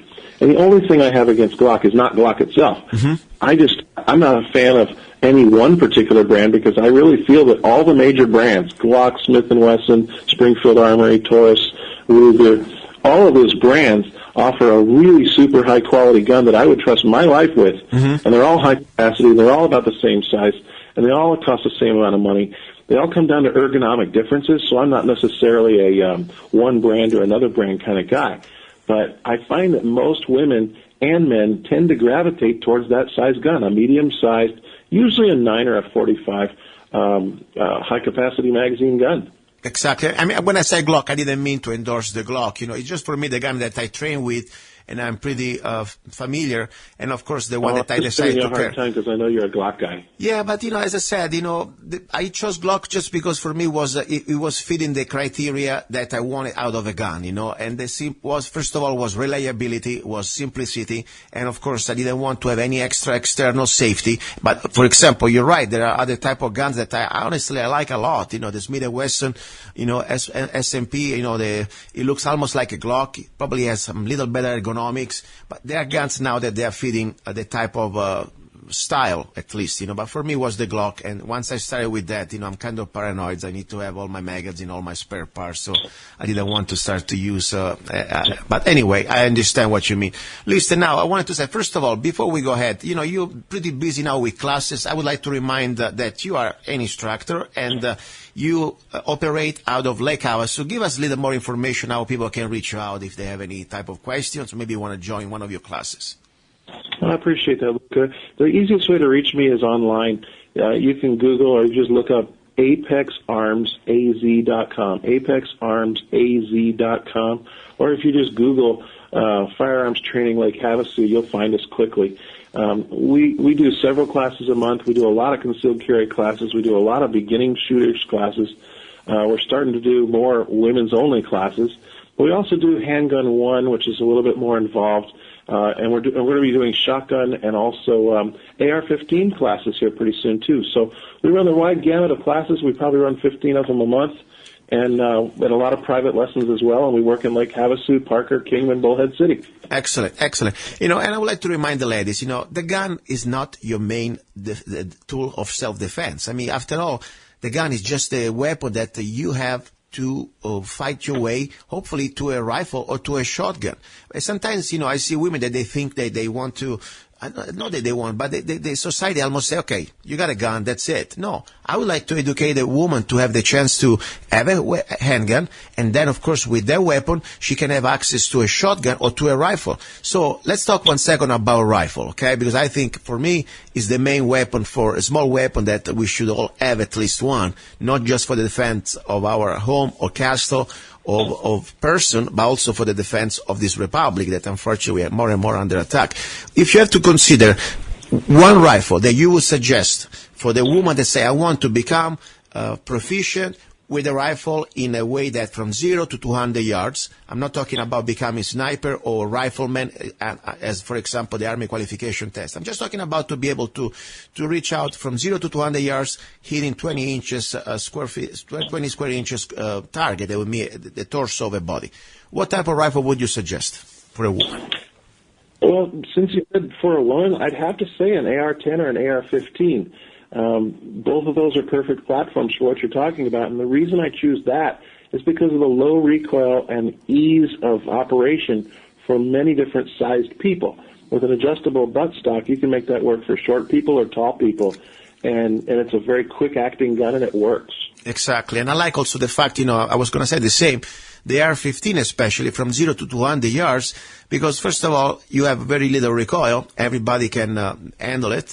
And also, I like the fact that the way that you can do reloads, tactical or emergency reloads, they are probably the most ergonomics among the different platforms. I mean, don't get me wrong, AK-47 or 74 with a little training can be done, but I think it's much easier to do it with the AR-15. So I think it's a great choice. And I tell you, right now, ladies, it's still a good time to buy AR-15 because prices, they are decent, and unfortunately, things are going to go crazy. I don't know exactly what type of elections we're going to have, but executive order, this seems like the new law of the land anyway. So buy now at least a couple of AR-15, one for you and one for your son. That would be my humble suggestion. And ammunition. Talking about ammunition, the story, a rifle can be over-penetrating, especially in a urban environment. And sometimes, we need to try to understand where we are living. I know Havasu, there are homes close to each other. It's like a regular city. So sometimes even AR-15 could be kind of a little too much powerful if you had to defend in a home situation. What do you think about shotgun? 12 gauge. A woman, you think can handle a 12 gauge with probably light loads? I've taught small girls as young as 12 how to use a shotgun, and it's funny, Luca. A lot of women are afraid of a shotgun because they were taught how to use it wrong in the first place, maybe when they were 10 years old. Yeah. They just haven't been taught how to hold it properly and lean into it. Once that happens, there's no more pain, there's no more recoil issues. It just works really well.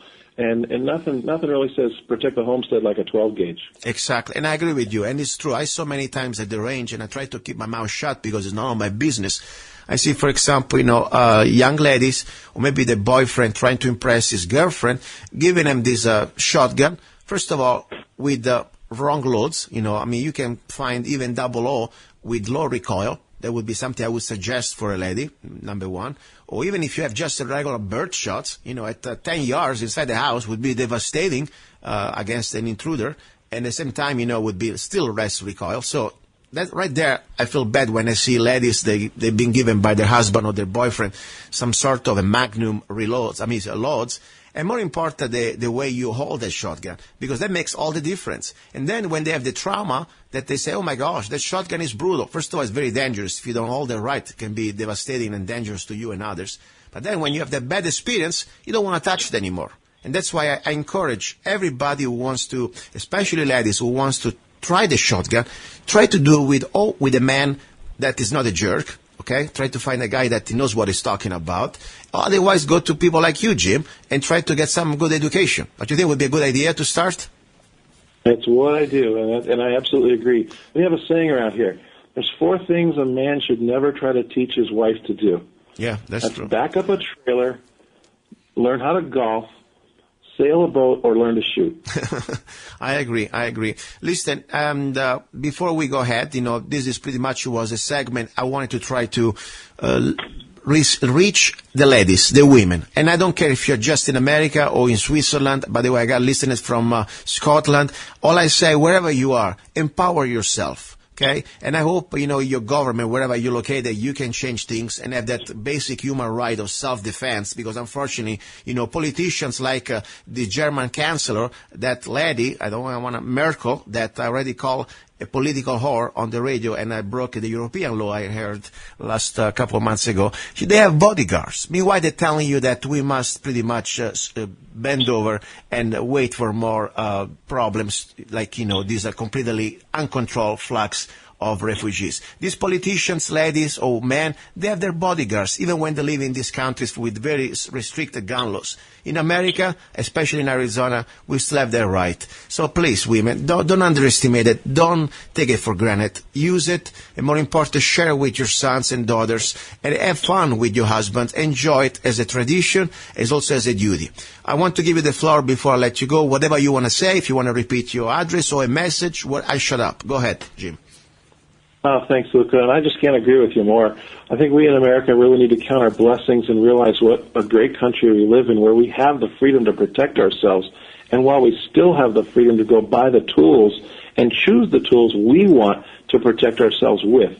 And when I see what's going on in Europe right now, I just feel so bad for them, because I think over time they've just accepted it's okay to do away with those tools.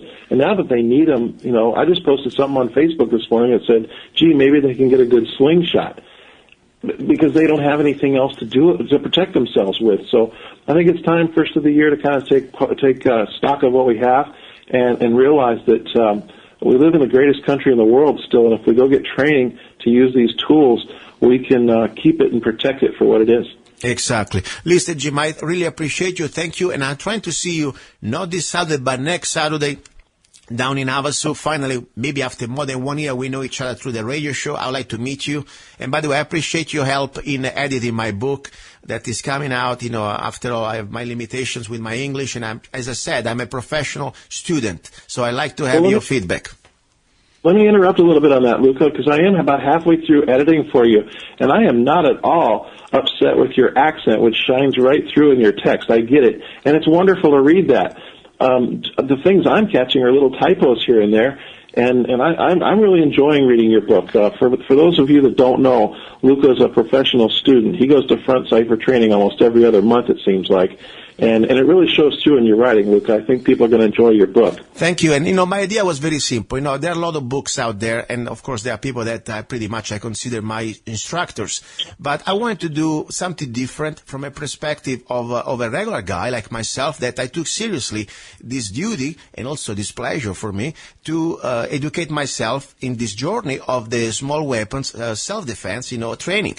And, of course, I had the opportunity to go through Front Sight, and I'm not saying that what I'm going to tell to the humanity or to the rest of the gun owners is going to be the absolute truth. But that for me was the curriculum that unfortunately not everybody have access unless you become a member or you live close enough to go to Front Sight regularly. And I wanted to make available to every law-abiding citizen around the world for a very almost free price. I'm trying to put down also some sponsors, so I want to keep these prices like under $3, like $2.99. And if I have more sponsors, I would like to put a book out for 99 cents. How does it sound that? What do you think about that? I think that'll make a great ebook, and you got to get this thing done before Valentine's Day so you can give it out for Valentine's Day gifts and all that good stuff. Very good. Listen, thank you very much. I appreciate your help, and I'll see you soon. Okay, Jim? Sounds great. Thanks, Luca. Thank you. Thank you very much. Okay, guys, you're listening to Love, Guns, and Freedom with Luca Zanna. Don't go away. A little bit of music, and then we go ahead and we got some news and more information about Second Amendment, gun rights, and everything else between.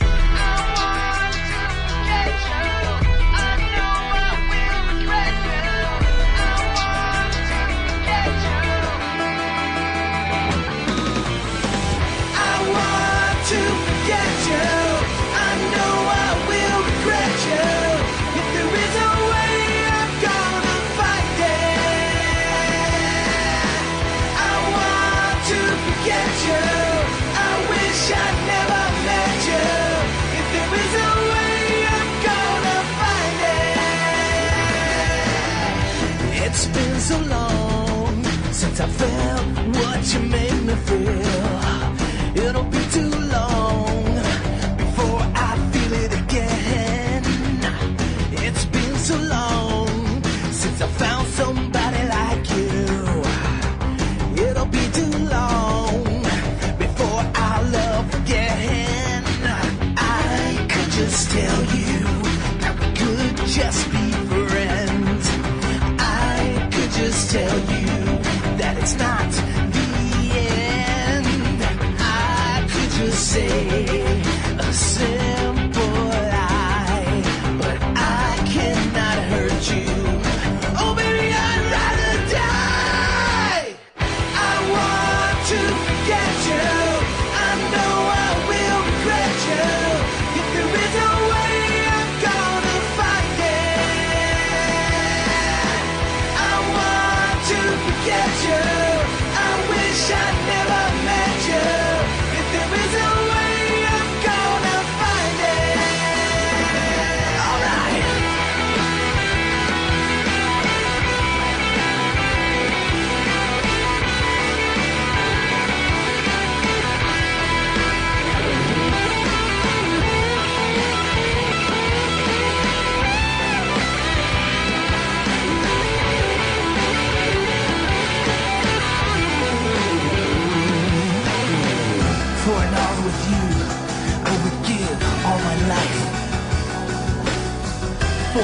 with you, I would give my eternity.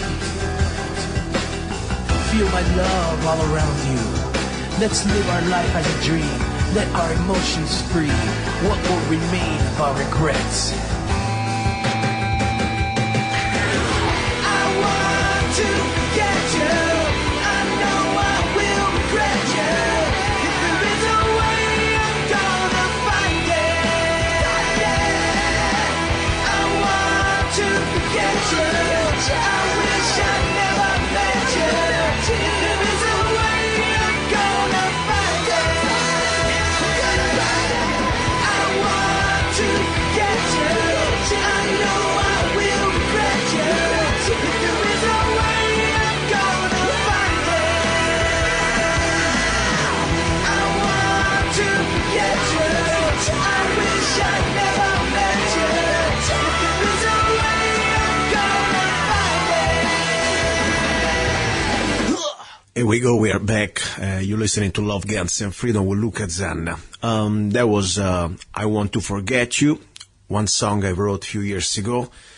And I thought, well, why not? Today, normally I play songs in tune with the message. Today the message is just about I want to forget you. Anyway, it's a little bit of a love song, rock song. Anyway, before we go ahead, you're listening to Love, Guns, and Freedom with Luca Zanna, and this is the second hour, the hour about guns. I want to remind you, I really appreciate your help, you listeners, because this show, this particular radio show, it is sponsored by you.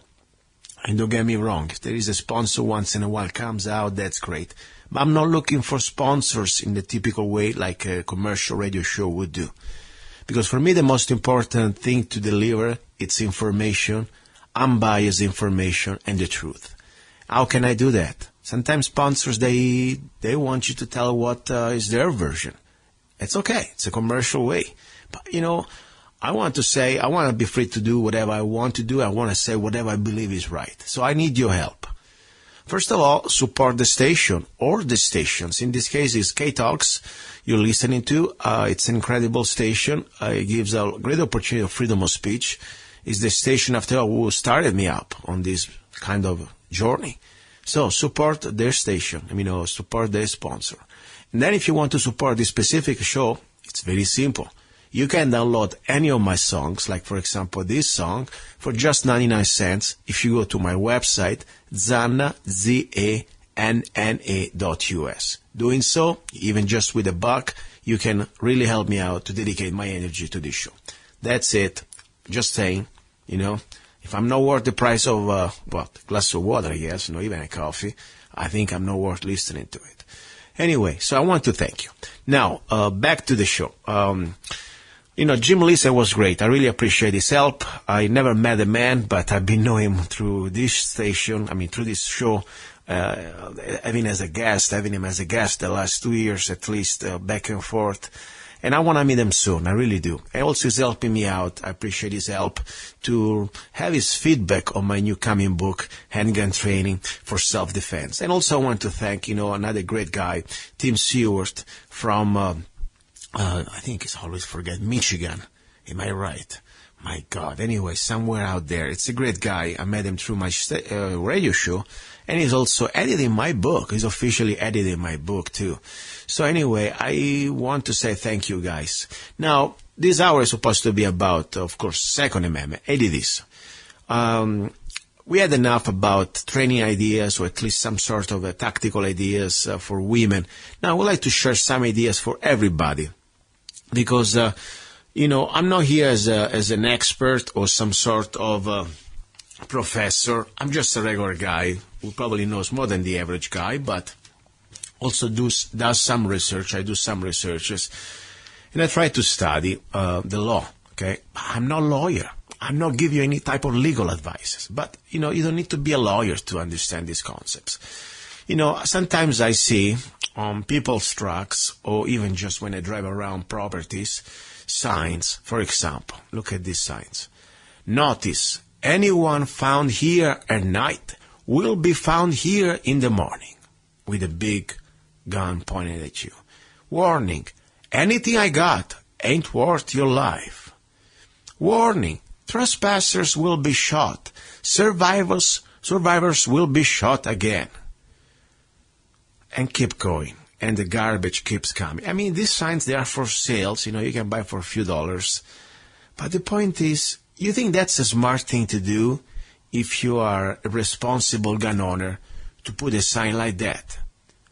I mean, if you think you can have a little bit of a fun, of a kick, like some sort of a fun topic to talk with your friends, okay, that's make you happy, make my day, I don't care.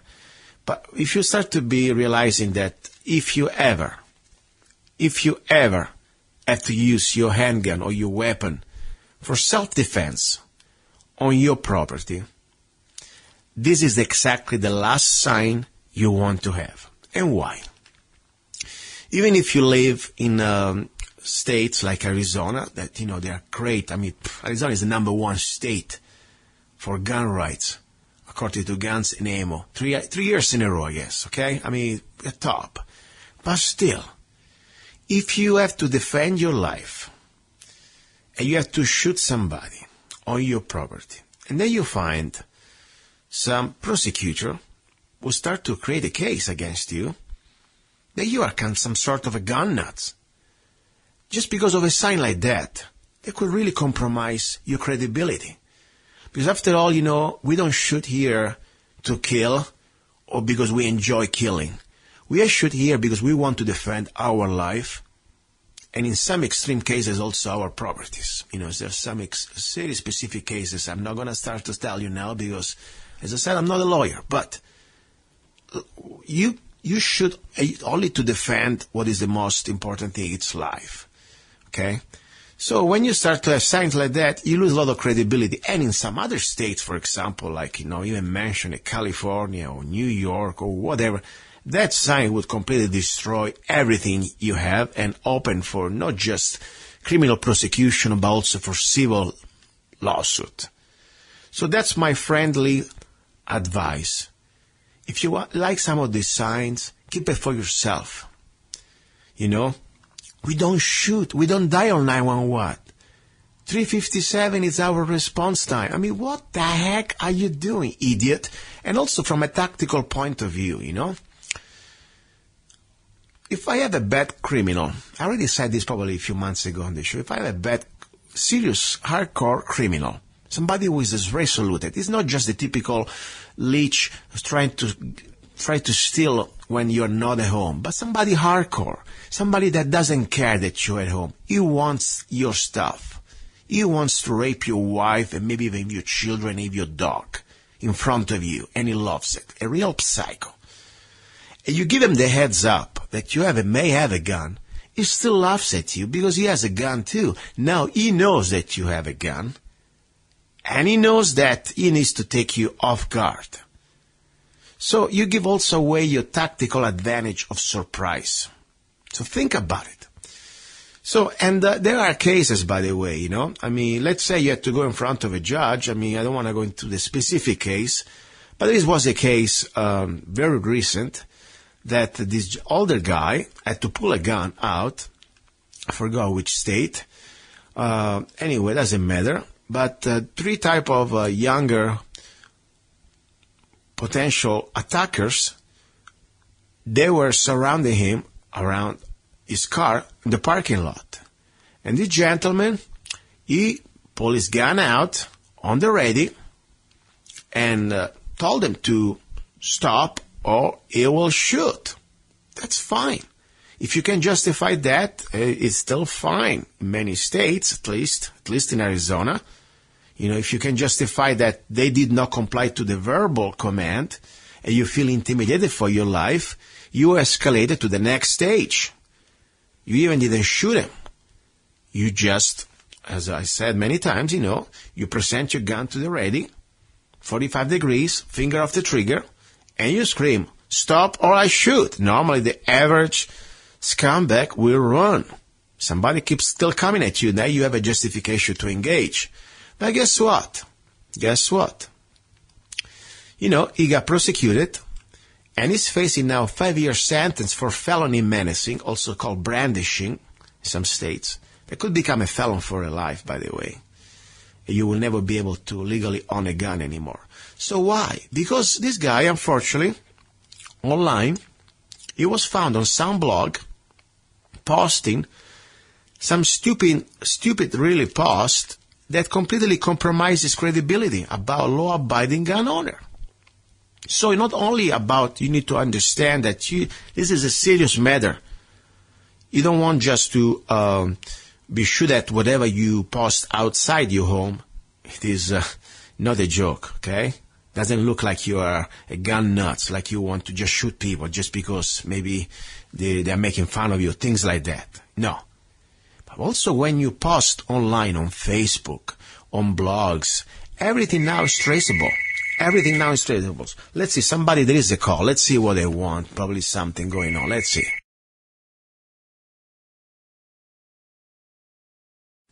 Here we go. It was just some sort of, I don't know, nobody answer.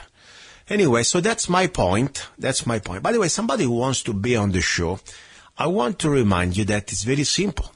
Go to my website, lovegunsfreedom.com, and there is an email, zanna@zanna.us.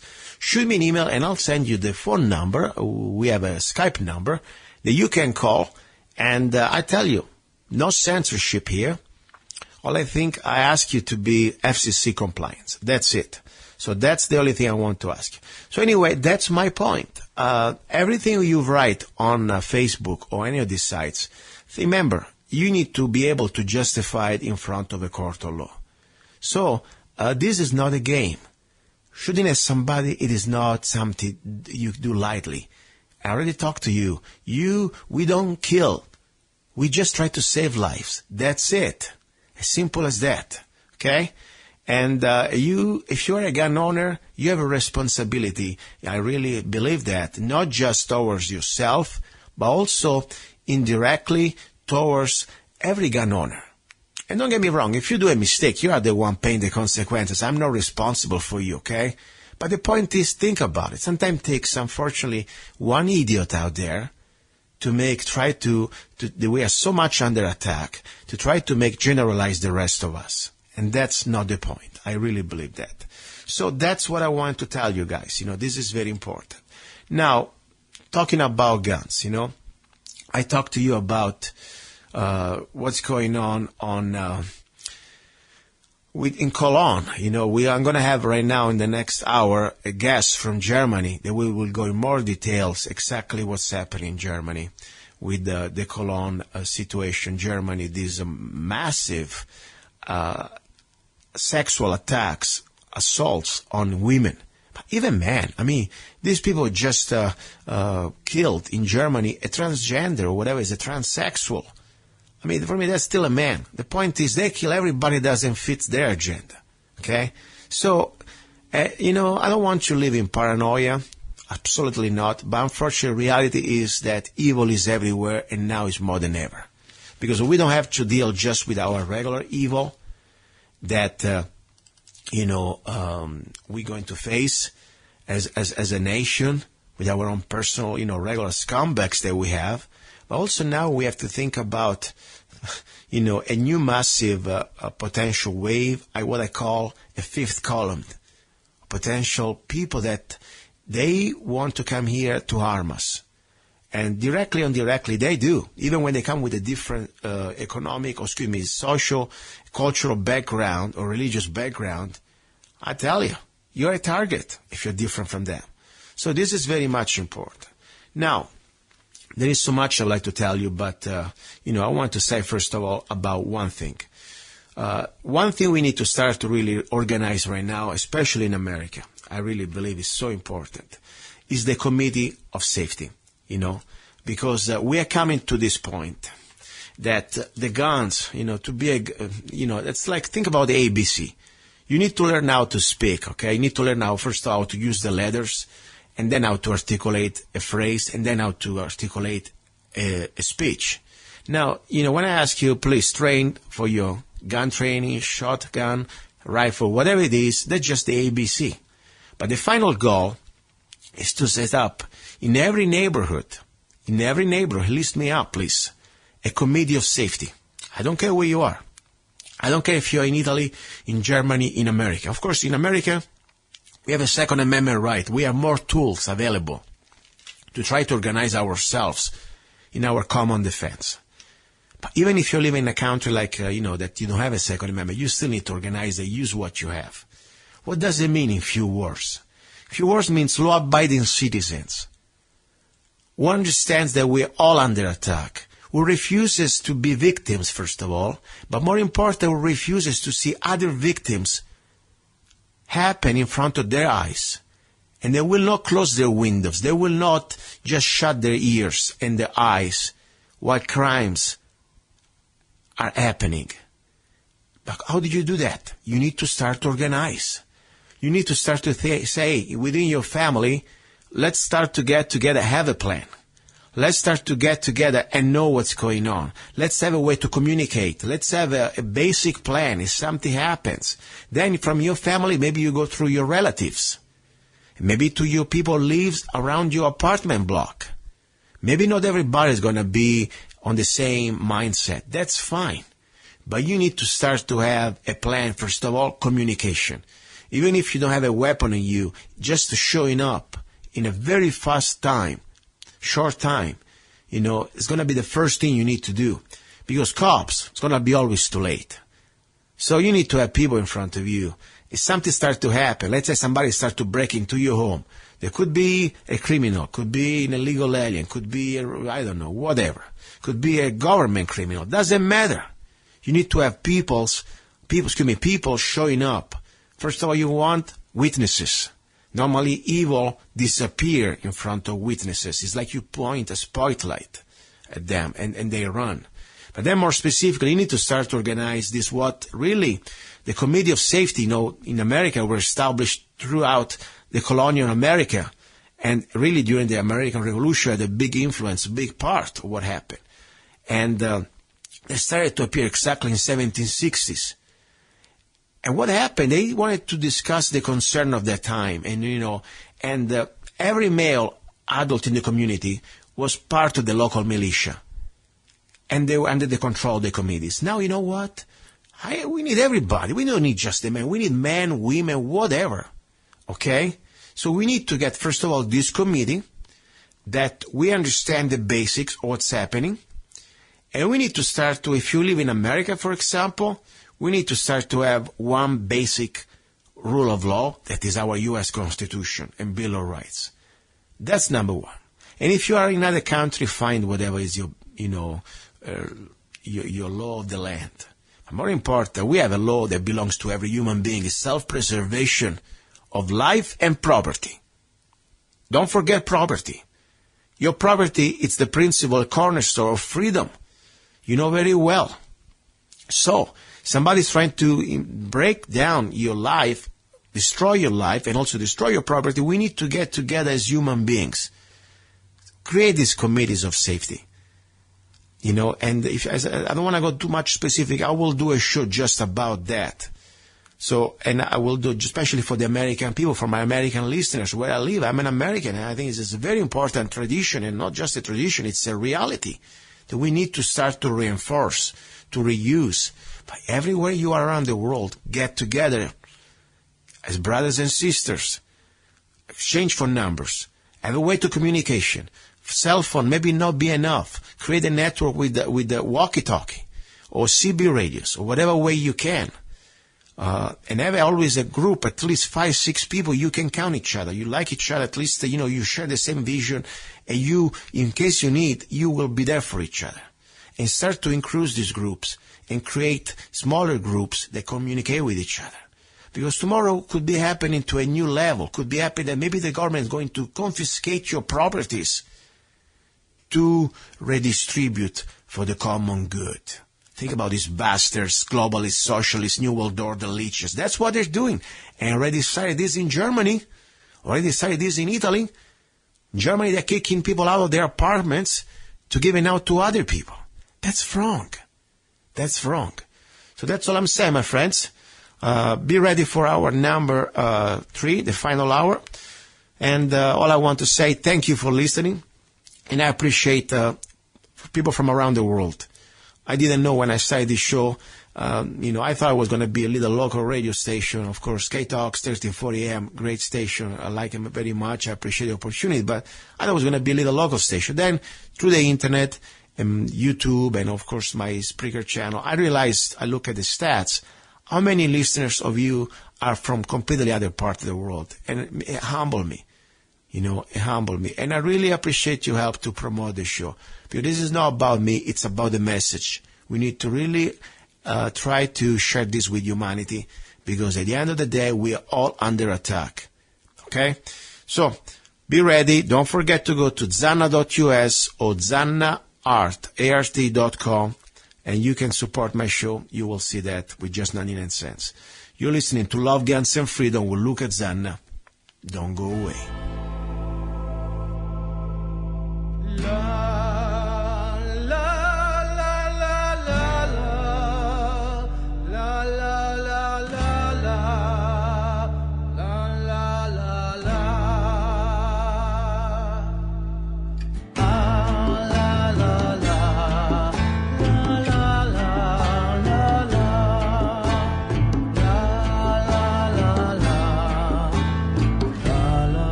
Have you ever met someone on an online dating site and thought, wow, this guy is perfect for me, or she is simply amazing, only to find out they were hiding a deep, dark secret? They plan to vote for Hillary. FreedomLovers.us was created for singles who want to exchange ideas and a love for freedom. People who are looking for solutions to create and defend freedom in the real world, and at the same time getting that once-in-a-lifetime chance to find their true soulmate. Whether you are interested in meeting your soulmate, making new friends, networking, or hanging out with that like-minded liberty lover, visit FreedomLovers.us. It's the first free dating site and community. So patriots, don't waste your time with other dating sites. FreedomLovers.us is the place where like-minded singles... Here we go, guys. This is Luca Zanna, and you're listening to Love, Guns, and Freedom on KTOX 1340 AM and on United States, the FM network. This is the hour about love. And, I'd like to share with you in this hour several topics, several ideas that somehow they're all connected. Because what really love means? Love for me means also to be a person who's ready to stand up between good and evil. Try to defend good. And when I see evil perpetrating in the streets, I don't want to turn my back. I don't want to just see innocent men or women, in this case mostly women, being harassed or be endangered and being raped or sexually assaulted. That's disgusting. I don't care where I am. I don't care if I am in Europe. I don't care if I am in America. I don't care if I am in the middle of Africa, okay? That's bad. But when I see a country like Germany, a country that I visited when I was before I came to America. I spent a few months in Germany. I was tempted to stay there, and then of course for many reasons I decided that America was the place where I wanted to be. But anyway, I used to like Germany. In its own way, it was a place that even was different from my personality. After all, I was born in Italy, and I'm kind of a little bit more different. I like the warm weather, like the sun. But you know what? I like the efficiency and the seriousness of, especially on the business side of the German people. I think they have a lot of pride in what they did, and I like the work ethic. And more important, I like to think that their country, even with their differences, they have their freedom. They have women, they were emancipated. They are emancipated. They have the freedom to go walking freely on their streets. I mean, they have identity. I like that. I respect each country's identity. That's why I don't like the New World Order. That's why I like to see every country different, and then I'm free to go wherever I want. And I used to really enjoy to go on the streets, very nice, clean streets, with seems like almost surreal. Especially in Italy, almost every street is dirty. So I was very excited. I like Germany. And then I used to see these beautiful women and walking freely and safely on their streets.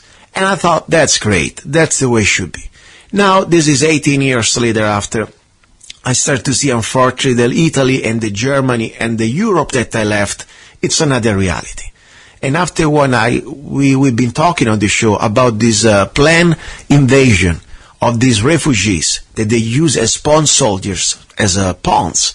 They are not refugees. Most of them, they are soldiers to destroy the sovereignty of European countries. And this was a plan, the Kalergis plan, was planned long time ago. Didn't happen just today. But the reality is that today is very sad for me to see it. Now, when I read the news, what happened, for example, in Germany just a few weeks ago, and, this happened exactly during the holidays, during the New Year Eve in Cologne, one beautiful city, in front of the cathedral. And you see this video. It looks like some sort of a war zone. Looks like Afghanistan in the middle of some war area. And you see all these incredible masses of people that don't even speak German, and they go out there and they start to attack women, assault them. And the media, they're supposed to shut up, and the police supposed to shut up, and the politicians tell to the German people to shut up. I say it's time to speak up. It's time to expose these invasion, these criminals. And I wanted to bring on the show today a friend of mine that I found on Facebook, and I really like the guy. He's a smart guy. He understands what's going on with this new global tyranny that is not really new, but it's becoming now more and more really on our face.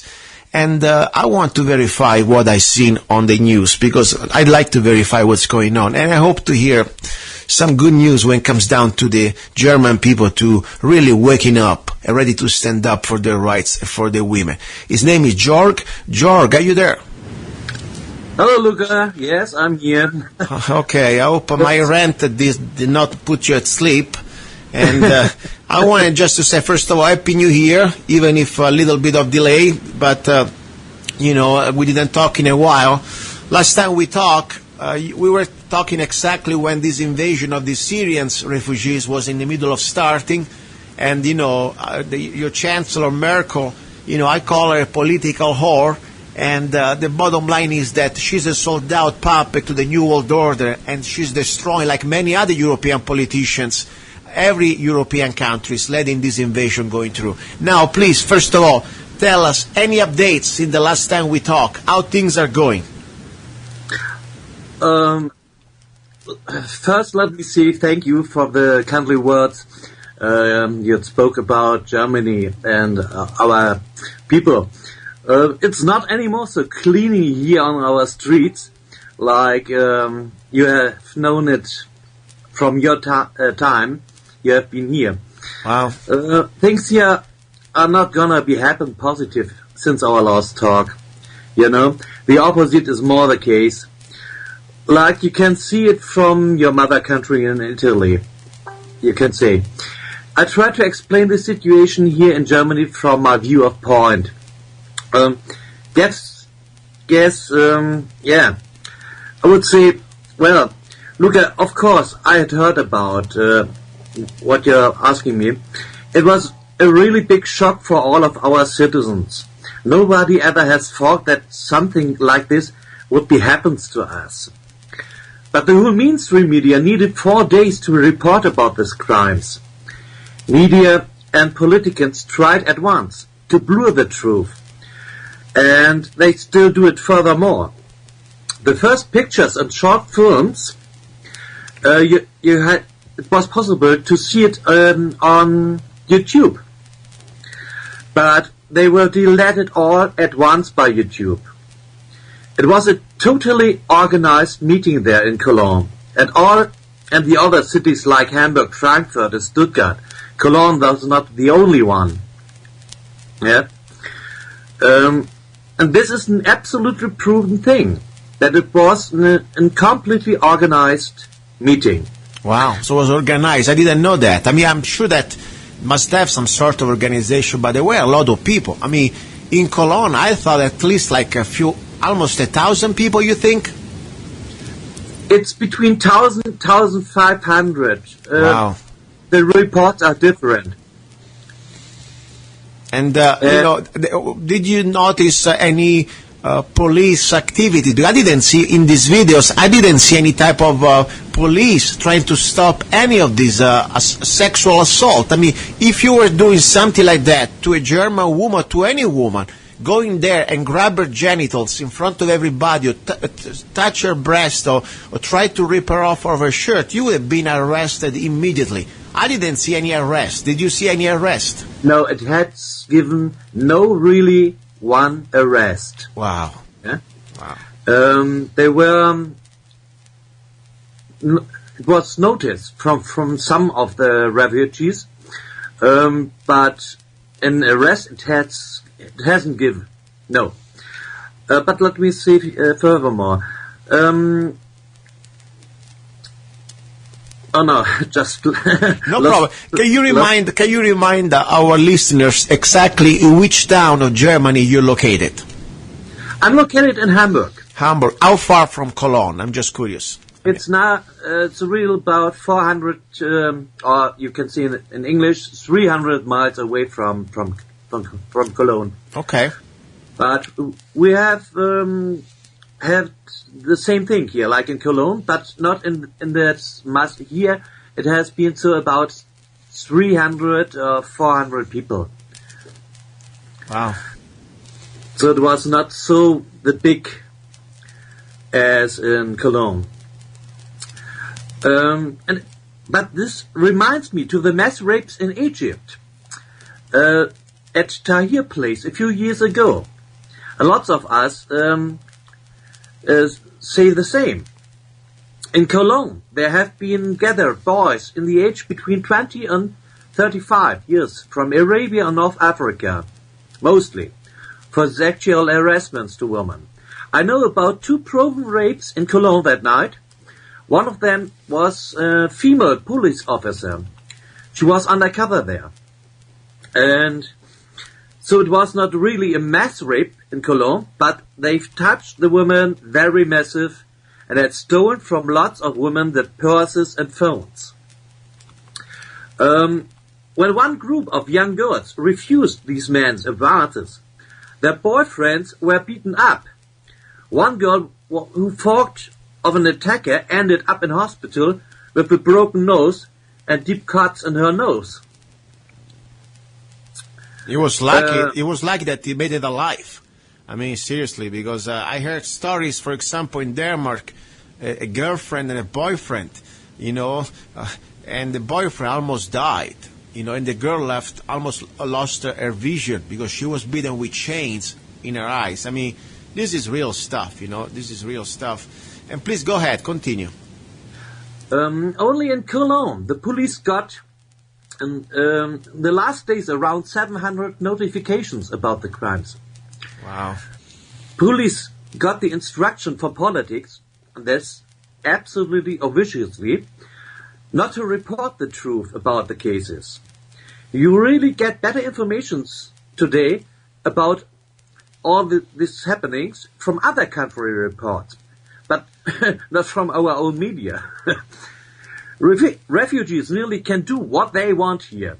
They can steal, they can sell drugs, and so on. And the justice only give them a handshake. Yeah?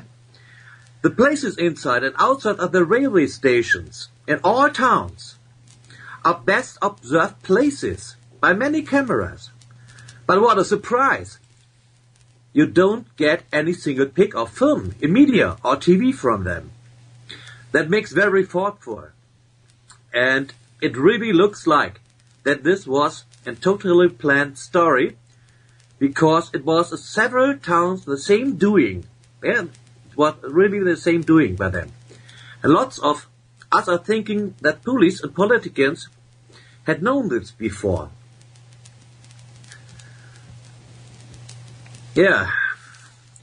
Listen, I'm very worried because I always want to be optimistic, but I hope that the German people will not surrender to this overwhelming situation, unfortunately perpetrated by the government, because the government is pushing all this. And, after all, I see the average man, average woman say, what can I do? I'm just a person. And I don't want they go back in their homes and hide, because this is not the place. That's your country. And I hope, like you, people in Italy and people in many other countries like France and every other sovereign country, they'll stand up, rise up. We have our own problems here, of course, in America, but I tell you, we need to stand up together, because this is exactly what they want us. They want us to completely destroy our identity, they want to destroy our sovereignty, and they want to destroy it also spiritually and mentally, to make us afraid in our own home, in our own countries. So I tell you, what do you think the German people is doing now? You see some sort of awakening, some sort of spirit of revolt or revolution, even just peaceful. I'm not saying to go there and start to throw rocks, but start to stand up against these bastards like Merkel and all these New World Order politicians. They open the gates to these devils. What do you think?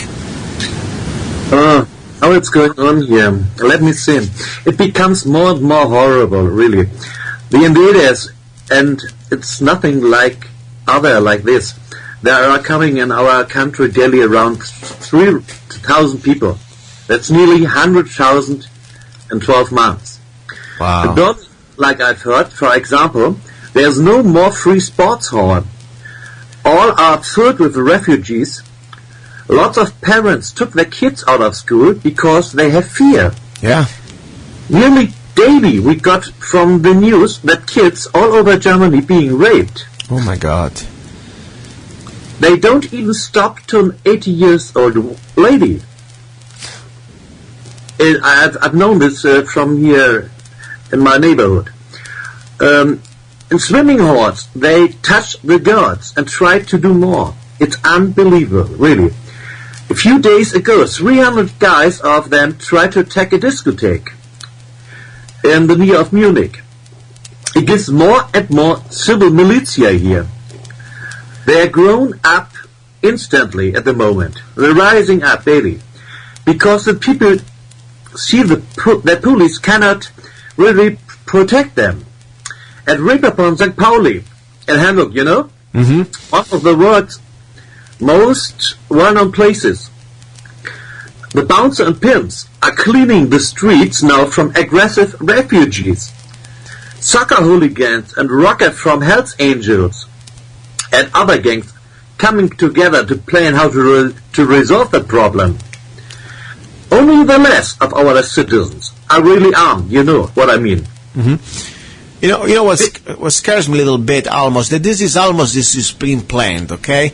It's like almost a problem, reaction, solution. First of all, of course, the government let this happen. They open the gates, and they let these barbarians, because unfortunately they are, that's the reality. When you have hundreds of thousands of people that you cannot vet, and they come from a different social and a cultural background, and we know most of them, they are men from the age of 18 to 35, and these people, they are being, with their religion and their socioeconomics, whatever, in their country, they think that they are some sort of a middle-aged man, where the woman is an object. Yeah, that's the reality. So not only from a terroristic point of view, the danger that we are facing, but also from a social and crime, a regular crime situation what we are facing. And now they see that people, they react because they don't want to die. Some people say, I'm going to defend my neighborhood. I'm going to try to do everything. And then they're going to start to call the people that they're trying to organize the vigilantes. And then at that point, the government is going to come down on you guys with the martial law, with the police, the crackdown. I mean, that almost seems like to me the final goal that they want. What do you think?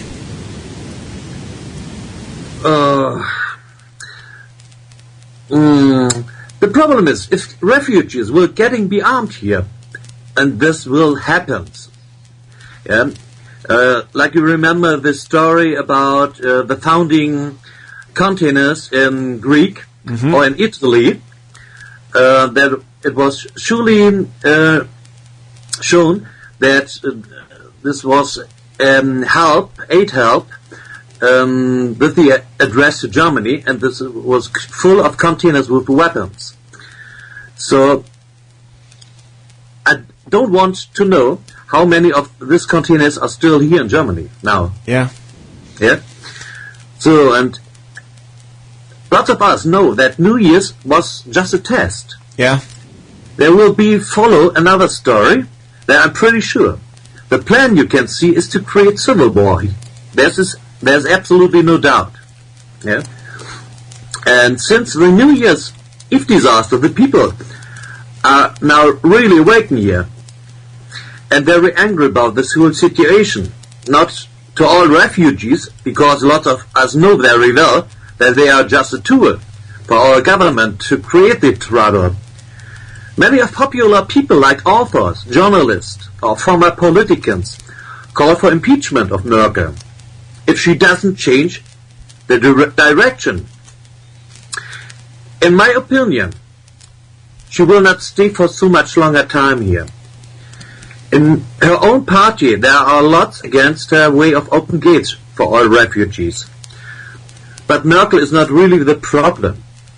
She's just a puppet in the whole game, The string players are behind the curtain, If she will be impeached, there comes the next puppet. Yeah, that's the problem. That's true. Unfortunately, all these people, they are controlled. Now, the situation with we already talked about that, and I see that, of course, I don't think there's going to be big changes. But in Germany, for the average man, the average woman, unless, of course, you are a politician, that you have your bodyguards paid by the taxpayer dollar, it's very hard to buy any type of weapon for self-defense. I'm not talking to have a shotgun to go hunt. That's pretty much hard too. But to buy a handgun to carry in the middle of your daily life, it's very hard. Did you see any type of news that says that there is a chance, for example, for the German people to arm themselves? Like, for example, I see in Austria, women, even with the very tough legislations, there is a rise in buying guns for self-defense. How is the situation in Germany for buying a weapon right now for law-abiding German people? For really original weapons, the laws will be not changed. Nothing changed. Nothing really. No, will not be changed. But it gives other kind of weapons you can buy here openly. That's no problem. But the American way, it would be great if we had the same here as Second Amendment. But there is not really. For example, let's say you, George. You say you have no record, you never had any trouble with the law, and you want to buy a gun, a handgun, okay, that you want to carry with you legally in the streets, concealed. How would be possible that? Could you do that? I could do it if I would be a member of a gun club. Okay, yeah? Gun club. But that needs nearly 1 year to get the permission. Wow, permission, okay. And the allowedness. But then it's not allowed to carry it. with you. You have to stay the gun at home. Yeah. Okay, so just for the gun club or for at home. And still, it's still a permit. It means it's not something that they shall give it to you. It just depends if the police, let's say if it's like Italy, the police chief of your town is still may deny that privilege to you, correct? Right. Right. So nothing really changed. I see. This is sad because, now more than ever, and that's why this is for me now, it's about love, It's our duty as a human beings to defend other human beings in need. When we see, of course, most of the time the weakest people, who are they? All the older and or the youngest, of course, also women. And I'm talking for some women because I know some women that they can defend themselves much better than many men I know. But regardless, normally that's what happens. And that's why I believe a weapon is the big equalizer.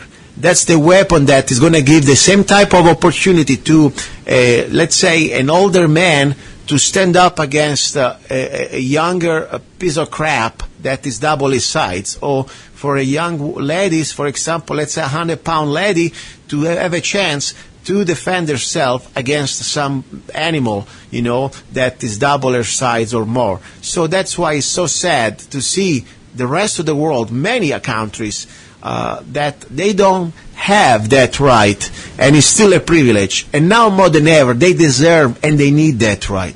And I don't think it's going to happen overnight, but I hope the people in every country, I don't care if you're in England, or if you're in Germany, or if you're in Italy, you need to start to put as a priority and understand that defending life, defending your life, it's a right. It is not just some government privilege. And I don't know how it's going to happen. Maybe you need a revolution too, like we had here with our founding fathers in 1776. But we must all have as humanity that right. I really believe that. And then more important, I believe that right is to defend against these corrupted, sold out, New World Order leeches of politicians that they really now think they got us on the corner. So we need to arm ourselves with knowledge, but also with our tools, like weapons. Jorg, I want to give you the floor. Before I give you that, I want to ask you one more thing. This is something happened like exactly in November. There was a little town in Germany, a small town, with about 102 people, okay? They were ordered by the German government to take in about 750 migrants from Syria. Yes, I've heard about it. And the town is called, correct my pronunciation, Sumti, S-U-M-T. A small town on the west fringe of the former East Germany. Did you heard about that? Do you have any more news about that? Are they still alive, first of all? I'm sorry that I'm laughing. Yeah. But yeah, the story is true and it's very sadly. I don't hear any more about that. I hope they're still alive. Yeah. Hopefully they have them for breakfast, seriously, think about it. You have a little community with 100 people, and I'm sure many of them, they may older people. And then you have, I see the photos. Over 750 of these people, and most of them, they are young. That's it. That's an occupation. That's occupation. You cannot even be free anymore to speak German in public. You feel afraid. Talk to me about your neighborhood where you live. Did you see any radical changes in people around you, in the language around you? When you walk on the streets now, do you still speak? Do you hear still people speaking German, or you see more and more people speaking foreign languages? Hamburg has been for a long time a town of different kind of cultures. I know the public viewing from so many times that here are lots of different kinds of cultures, and in railway station or anywhere else, that's not the problem. They have integrated them, yes, but the problem is the mass of new refugees that are coming inside, and that are the people they make trouble here. Not the immigrants. They live here and where we've been integrated since many years. They themselves don't like this situation. What's going on here? But, Are you still there? Jorg, I'm listening. Also another thing, Jorg, think about it. The point is, having type of immigration needs time for integration, okay? So right. I think also the good immigrants, that they came there, and at the time when they did their process to immigrate and to assimilate, they didn't just do it overnight by numbers, out of control numbers, okay? Was a plan. Like, for example, we used to have, and I say we used to, because now unfortunately it's the same, they want to try to do the same. To immigrate to America, you need to come here, you need to spend certain amount of time, assimilate, learn the language, and then at that point, you have another wave of potential immigrants. But you cannot just open the flood and let everybody get in and then expect that it's going to be an integration. That's all you're going to get is going to be a balkanization. So that's the problem with the new wave. That is going to be, it was completely planned, out of control, chaotic, to create mayhem and destruction between the German people. That's why. Absolutely. Yeah, absolutely. This kind of mass immigration, you never can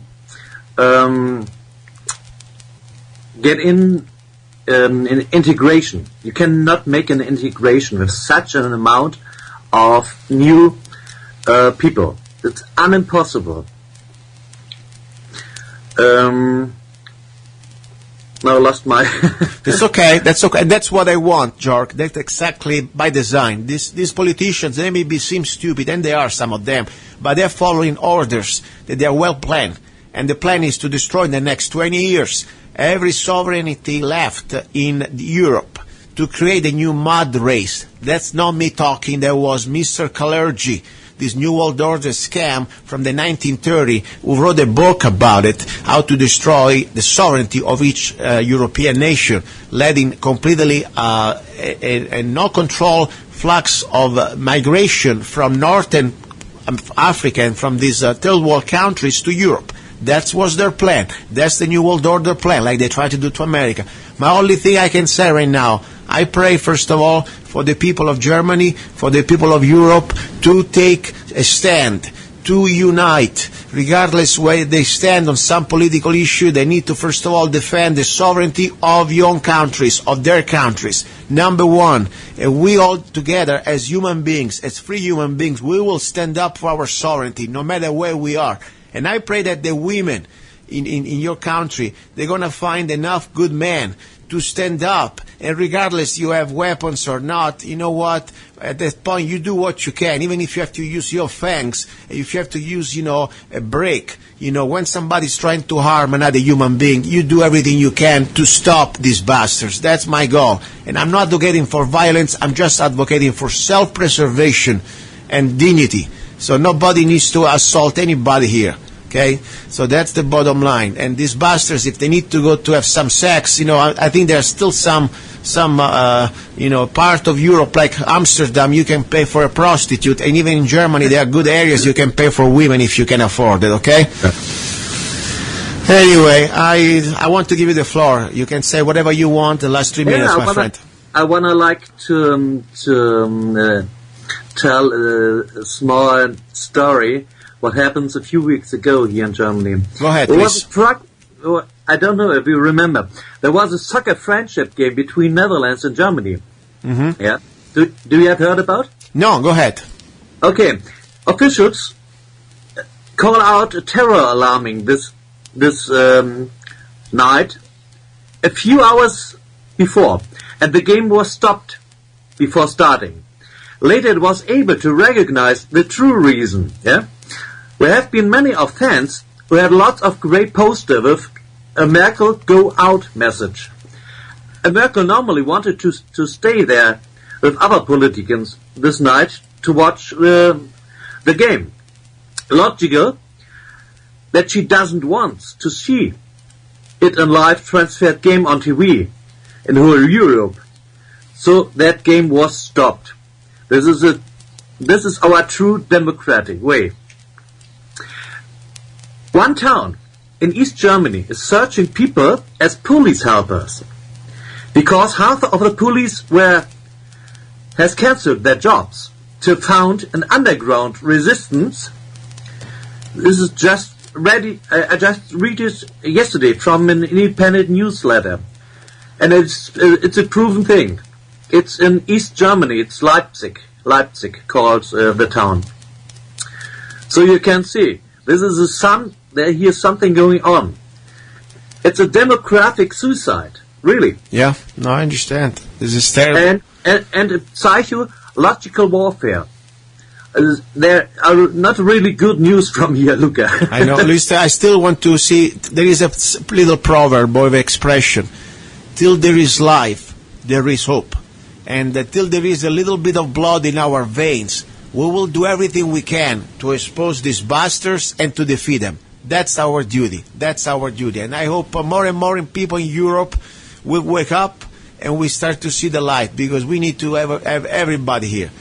Jorg, thank you very much, my friend. Please keep me updated if there is any type of news. Especially, I hope to hear from you maybe some good news pretty soon, maybe with the election time, okay?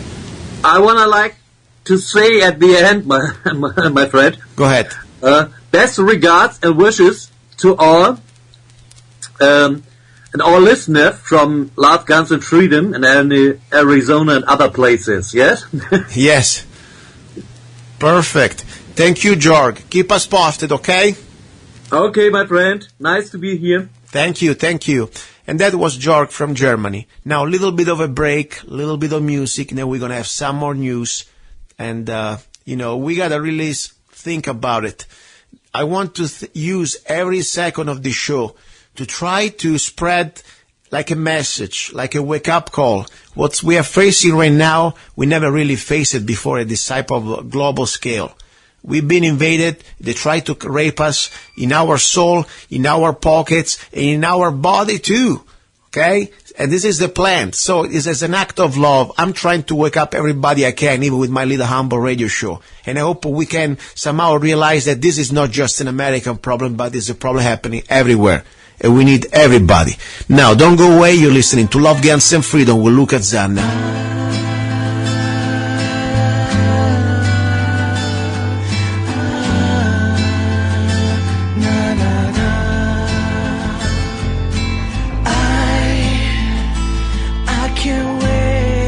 Listening to Love, Guns and Freedom with Luca Zanna. This is the final hour, the hour about love. We had a great guest. I really enjoyed Jorg from Germany. I think it's so important. This show started like an idea of a local show, as I said, when this opportunity was given to me. And I realized soon that our problems are a reality. What we are facing as Americans, and of course as Arizonans in this case, this is a bigger problem. Freedom and humanity is under attack. And I don't say that I feel better when I know that other people around the world are facing the same things. No, I feel sorry for them.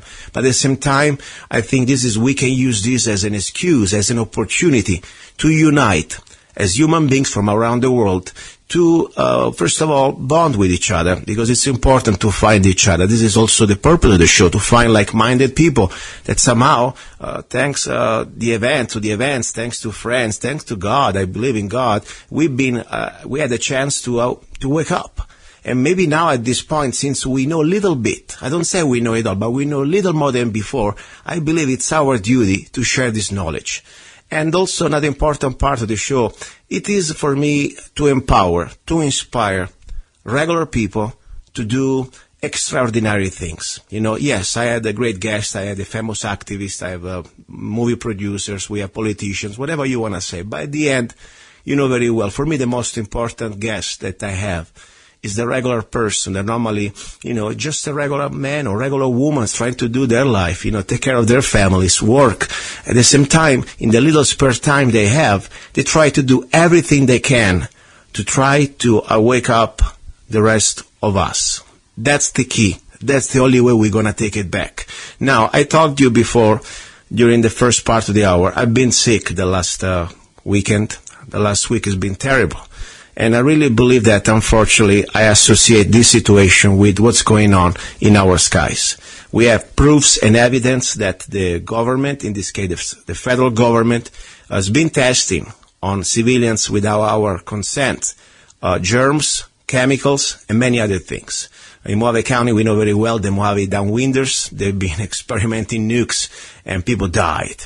Now, I don't know is exactly what they're doing, what type of products they're sharing in the sky, but we know that all these trails, they're not just vapor trails. Even if they were just some sort of JPL, this jet propellant, jet fuel, that would be carcinogenic right there. So, I have found through Facebook, and I really want to use this tool as a great opportunity to find like-minded people, or people at least have something to share important.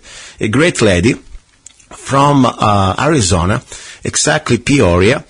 I've never been there. It's down in Phoenix area, must be a part of Phoenix. That she has an incredible little camera, and thanks to the technology, but more important, thanks to her activism, she found very, very interesting. She created really very interesting videos reporting and documenting these strange planes that appear and disappear. And not only that, also, of course, you can see in one of the latest videos that I noticed today, something that, of course, if you are, you pay attention, you can see these planes, they're supposed to be just regular commercial jets, they turn it on and turn it off.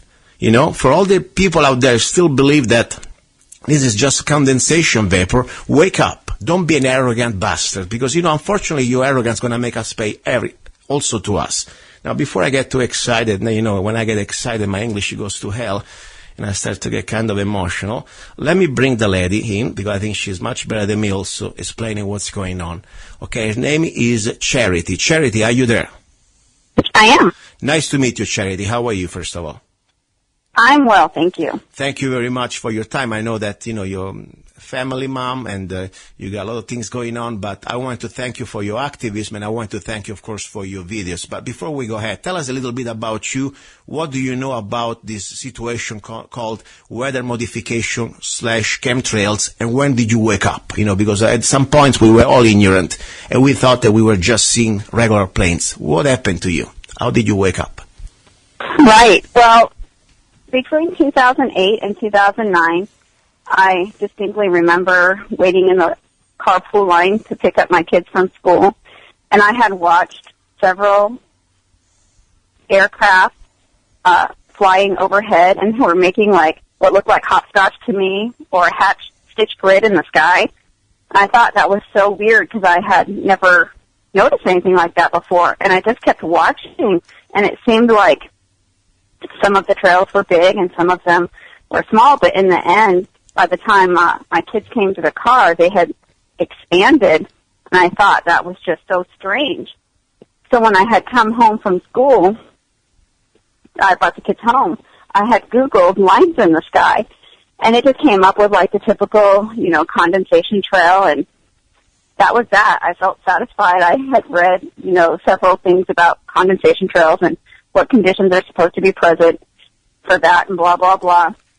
And I really didn't think anything of it, for a few months.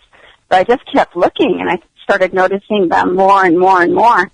And at the time, I was on a spiritual journey, but not to do with chemtrails. So it's more just about an enlightening and awakening of,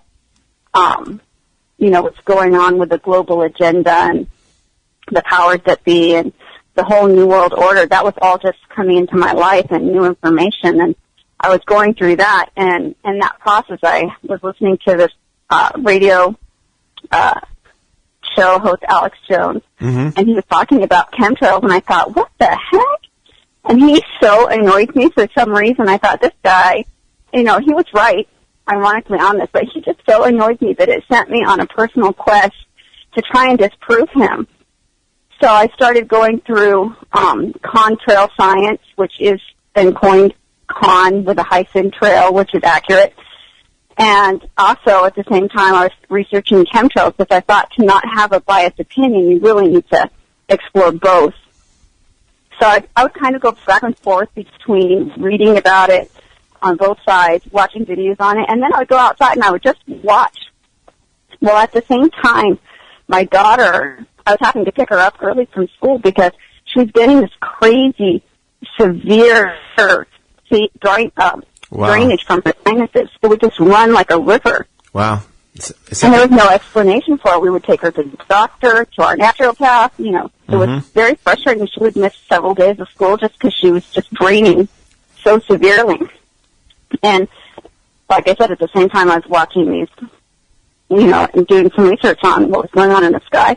And I started to notice that on the days where it was really, heavy spraying, she was worse. And so was my husband. And sometimes I would get headaches. And so at that point, I just kind of switched gears. And to me, I had made a personal decision that it wasn't going to matter if it was chemtrails or if it was contrails. We're being affected by this, and it's changing our weather. When the sky becomes completely blanketed in aerosols, and you can't see the sun, it's camouflaged over, then it's affecting your health. You're not getting the vitamin D from the sun. Exactly. And so on. Exactly. You say So something. that's kind of where it started. You say something very important, Charity, because I tell you, at this point, I don't care if it's chemtrails or just a regular propellant emission, from the jet fuel. Even if it was just jet fuel, I don't know any type of commercial company that would crisscross and make crosses in the middle of the sky without purpose, wasting billions of dollars probably of gas, propellant, jet fuel. So there is something that, and on top we know, there are enough documents out there. I talk about this many times on the show. There are Senate, from the 50s, since the 60s, there are official Senate documents that questions first of all, the legality and also the dangers of weather modification and also the military using it as a weapon. So we know. The only people that they don't know, there are people that don't want to know. As I said, ignorance can be fixed very easily. It takes probably a couple hours. We can fix everything. But arrogance, that's very hard to fix. That's the problem. And what fears me the most, I'm not afraid, but normally what really I'm afraid is not these people in government doing this, but it's the average person out there in denial that wants to hide his fear and also is cowardice. And I want to try to call people names, but I really believe that people, they want to avoid this because they are afraid to take a stand. And it's so easy for them to live in their comfortable world and thinking that everything's perfect, like some sort of intruder world. So that's my opinion. What do you think about this? Why do you think people, they're still in denial? It would be so easy to stop if everybody could connect their eyes with their brain and say, wait a second, what are you doing here? And go to their politicians. Why do you think people, they're still so stupid out there? Well, it really used to make me really upset and angry at the apathy that I saw in everybody, and especially, people that I didn't know were more actually open to considering, because I do believe it's chemtrails. I don't believe that it's a natural phenomenon, but like I said, it wouldn't matter either way because we're being impacted. But I believe that right now the problem is people are in a slumber, and it's intentional, and it's because of all of these particulates that are in the chemtrails that are bioaccumulating in their body, building up along with whatever they have in their diet, if they're on pharmaceuticals. It's like a cumulative effect, and they're literally in a chemically induced coma from all areas, from the fluoride in the water, from, whatever prescription pills they have to take, from whatever their lifestyle is, and then, you have these particulates literally that you're inhaling every day. So I think that some people just cannot get out of that apathy. No, I agree with you. There's a lot of factors, People, of course, they're also afraid, but there is also, we're under chemical and, psychological attack between being brainwashed by the average American, 8 hours of television or drinking water with fluoride that we know very well that was created by, tyrants like during Hitler or during the Russian Revolution when you used to put people in camps to completely create like zombies, remove their will and lower their IQ. And that's why there's all these zombie shows out, because literally 90% of the population, they're like automatrons, so they are a bit like zombies. And I'm not trying to say that to be mean, but that's why all of these shows are out. It's true. All of these zombie shows, because they're a portrayal, from the elite point of view of what the main population of people are to them. And it's true. And unfortunately, also official, they classified the military operation last couple of years by Department of Defense. There were some sort of military training exercises on U.S. soil that they were recreating scenarios where the military, they were fighting the zombies. And I'm not making this up. This is real. So think about it. They really look at us like zombies. Now, but you know what? We are not zombies. We are here. That's why we are, we're doing what we can. And I'll do everything I can in this humble radio show to try to reach out people like you that we can multiply this energy. I believe that every one of us has more power than they want us to believe. Especially now we still have access to internet, and Facebook can be used instead of just for picking up chicks or try to talk about pizza and other stuff. We can use these tools to make things good, to try to wake up our fellow humans. So I want to commend you, first of all, for your great videos that you do. You have, I think, a very commercial little camera, but great quality. Can you tell us exactly which camera are you using, how much you paid? Because I want to give the opportunity to everybody to look into this camera. Please, go ahead. Right. Well, I use Panasonic Lumix FZ70. Okay. You can get that on Amazon, and it's about $300. Wow. Very good price. I mean, the quality is amazing. You got a great zoom. And I tell you, you did the latest, you've done a lot of great videos, by the way, that if you want, you can share your Facebook page, or if you have a website, you're welcome to say about it so people can reach you out. But more important, I want people to get the idea what they can do with a little camera like this. And I tell you also, listeners, don't think that we are just here to become the next Steven Spielberg, that we're going to load up with thousands of videos and then we watch it for ourselves. No, I want you to take this video and you shove it into the face without being physical. I'm just talking about in allegoric sense, to your local elected politician who's supposed to represent and voice our concerns. That's the most important thing we can do, because we need to reach out our politicians. Who is your state legislator down there in Phoenix? Who is your state senator and your state representative, Charity? You know what? I honestly don't remember. Okay. The last time I was sending letters to John McCain. Okay, and I haven't ever heard a response from him. That's a waste. That's a waste of ink and stamps. Save the money. Okay. But he was the senator. I understand. I feel terrible that I'm honestly as far as I think that's an avenue. That's an avenue that I've left for other activists to handle. Mm-hmm. Political avenue, because that's just not my area of expertise. I feel if each person acted within their, specialized set of skills to bring awareness to this, and collectively we would reach like a critical mass that. But let me tell you something. Blow the lid off of this. Charlie, I'm not an expert, but let me tell you one thing. You got great videos. You don't need to send them the whole collection. Just a couple of these videos. For example, the latest one that I was really impressed, you were able to get this airplane in Peoria, Arizona, very well defined, great definition, that turn on and turn off this sort of vapor trail. So for all the people out there that they believe that condensation creates this because of the altitude, you can see very well that the same altitude, same weather, same day, same moment, this condensation, that is not a condensation, but is a jet trail, exactly turn off and on, is completely commanded by the pilot or whoever is in control of this plane. Now, before even we go to see exactly what they're spraying. So even just with this video, you can reach out. If you want, I can send you the website. It's very simple. We have state legislators. We have 2 state representatives and 1 state senator for every district. And these are the people I really believe you need to start to send an email.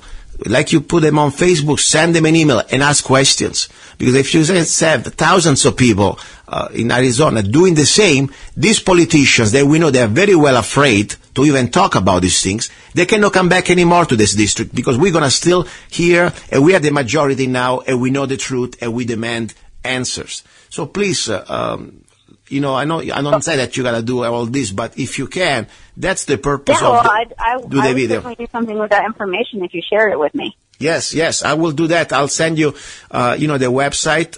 It's very simple. It's out there. But sometimes, we think things that they are simple, but they are not always so simple. If people, they just learn one part of what they're doing. So the Arizona legislator website, and you can go there, find your legislator, your senator, and start to call him once in a while. Or more important, send them the email, send them the videos. And I would like to have everybody that is listening to the show That's what we can do, because we cannot just go back into our homes and lock everything up and die. No, we're not going to die, because we have responsibility towards us and towards our next generation. That's why I want to bring you here, because you are a mom, and I know that you have love. What you're doing is also motivated by love, because you don't want your children living in an environment that is toxic. They're going to have diseases. For example, let me tell you, in Italy this year, according to the official report from the government, my mom still lives there, and she was telling me that. It was official from the mainstream news. In Italy this year, 50,000 people, about 50,000 people died of unknown causes. And the last 2 years, they've been increasing weather modification activities like you have no idea. You are aware of that. What's happening also in Italy too, in Europe. So it's a real global problem, and we got to do what we can. Listen, I want to give you the last minute. Whatever you want to say, you got the floor. Please go ahead. Well, I was just going to say that the whole motivating factor for me, or inspiring factor, is the love that I have, because I want, our kids to see the sky that we grew up in. I don't want them to constantly be under this blanket of aerosols that their body has to process. People with compromised immune systems, this is very taxing on their bodies, more taxing than, anybody that just has average health. I know that to affect change, to have a positive effect on change, you have to have a goal or an idea that's bigger than your personal. So for me, it started with just wanting to make my family aware and try and start small, getting people aware in my community, to expanding onto a larger scale. So I'm doing what I can within my set of skills to bring awareness to this. Perfect. Just from a mom's perspective, it sometimes frustrates my husband, because he's like, gosh, honey, not another. Because I try and capture videos that I believe will make people think.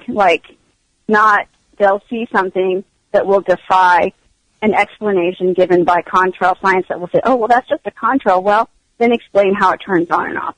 Explain the rainbow color. Explain how two planes in the same altitude flying the same path. One has an enormous plume. One has a small one. I try and post videos that are going to be thought-provoking and allow the mind to be curious and want to expand on it a little bit. Does that make sense? Yes. And what I will do also, I would like to upload on lovegunsfreedom.com today's show, and I will put it this weekend also on the homepage. Your video, one of your videos, the one I really like the most, the one that the airplane disappears. Seriously. I seen that, but I never was able to take it on video, put it on video. I sent a few times, and you will see the airplane turning it on, turning it off in the middle of these crazy clouds created by this whatever, only God knows what they're spraying us, and then disappears. So, and that's exactly my goal. After you do, whatever work you're doing to try to document this information, we need to start to share it, not just with our fellow humans, that they are very important because we need to reach critical mass, but also really believe we need to start the first chain of command here, the people that supposed to represent us. And I tell you right now, and also I will send you a link if you want to, the website for our Arizona state legislators, okay, that I really believe that we still have access to communicate with them. People like McCain, they are useless. They are sold out people of the global elite. They live in a completely another reality. They could care less, even if they know very well what's going on. But our state legislators, they come back home every 2 years. There is always an election. So we got to really start to talk to them in a more active way, and more important, show them this evidence. So this is the website. If you live in Arizona, please buy a camera, video camera, do your job, document these bastards spraying us all day long, and ask what are they spraying us, and then start to document if your health also is getting bad. But more important, then reach your local legislators. www.azleg.gov, and then you will see there are the senators. You have one senator in your district, state senator, and 2 state representatives. Write them, send them videos, send them photos, and next time when they come to, in your area, talk to them. And maybe some of them, they're ignorant. As I said, ignorance can be fixed. But if they're arrogant, they need to be exposed. because there is no excuse anymore. This is not like some sort of a minor topic. Even taxation, that I'm so vocal about it. If I'm dead, I don't care how many taxes you're going to save me, bastard. I'm going to be dead anyway. Or if I'm going to get cancer, who cares? So that's the situation. Right. This is real. Listen, Charity, thank you very much, and thank you again for what you're doing. And please, let me know if you ever talk to one or write an email to one of your legislators, if they ever write you back, or how things going with that, okay? I sure will. Thank you. Perfect. Now, guys, thank you very much. You've been listening to Love, Guns, and Freedom with Luca Zanna on KTOX 1340 AM. And I want to remind you, if you want to support the show, it's very simple. This is not NPR. We do not steal your tax dollar, through the government. No. First of all, support the station, 1340 AM, with the local sponsors. But if you want to support this show specifically, it's very, very simple. All you need is just 99 cents. You can go to my website, zanna.us, download any of my songs for just 99 cents. And doing so, this show is going to stay free and on the air. Thank you very much. God's willing, I'll talk to you next Sunday. Ciao.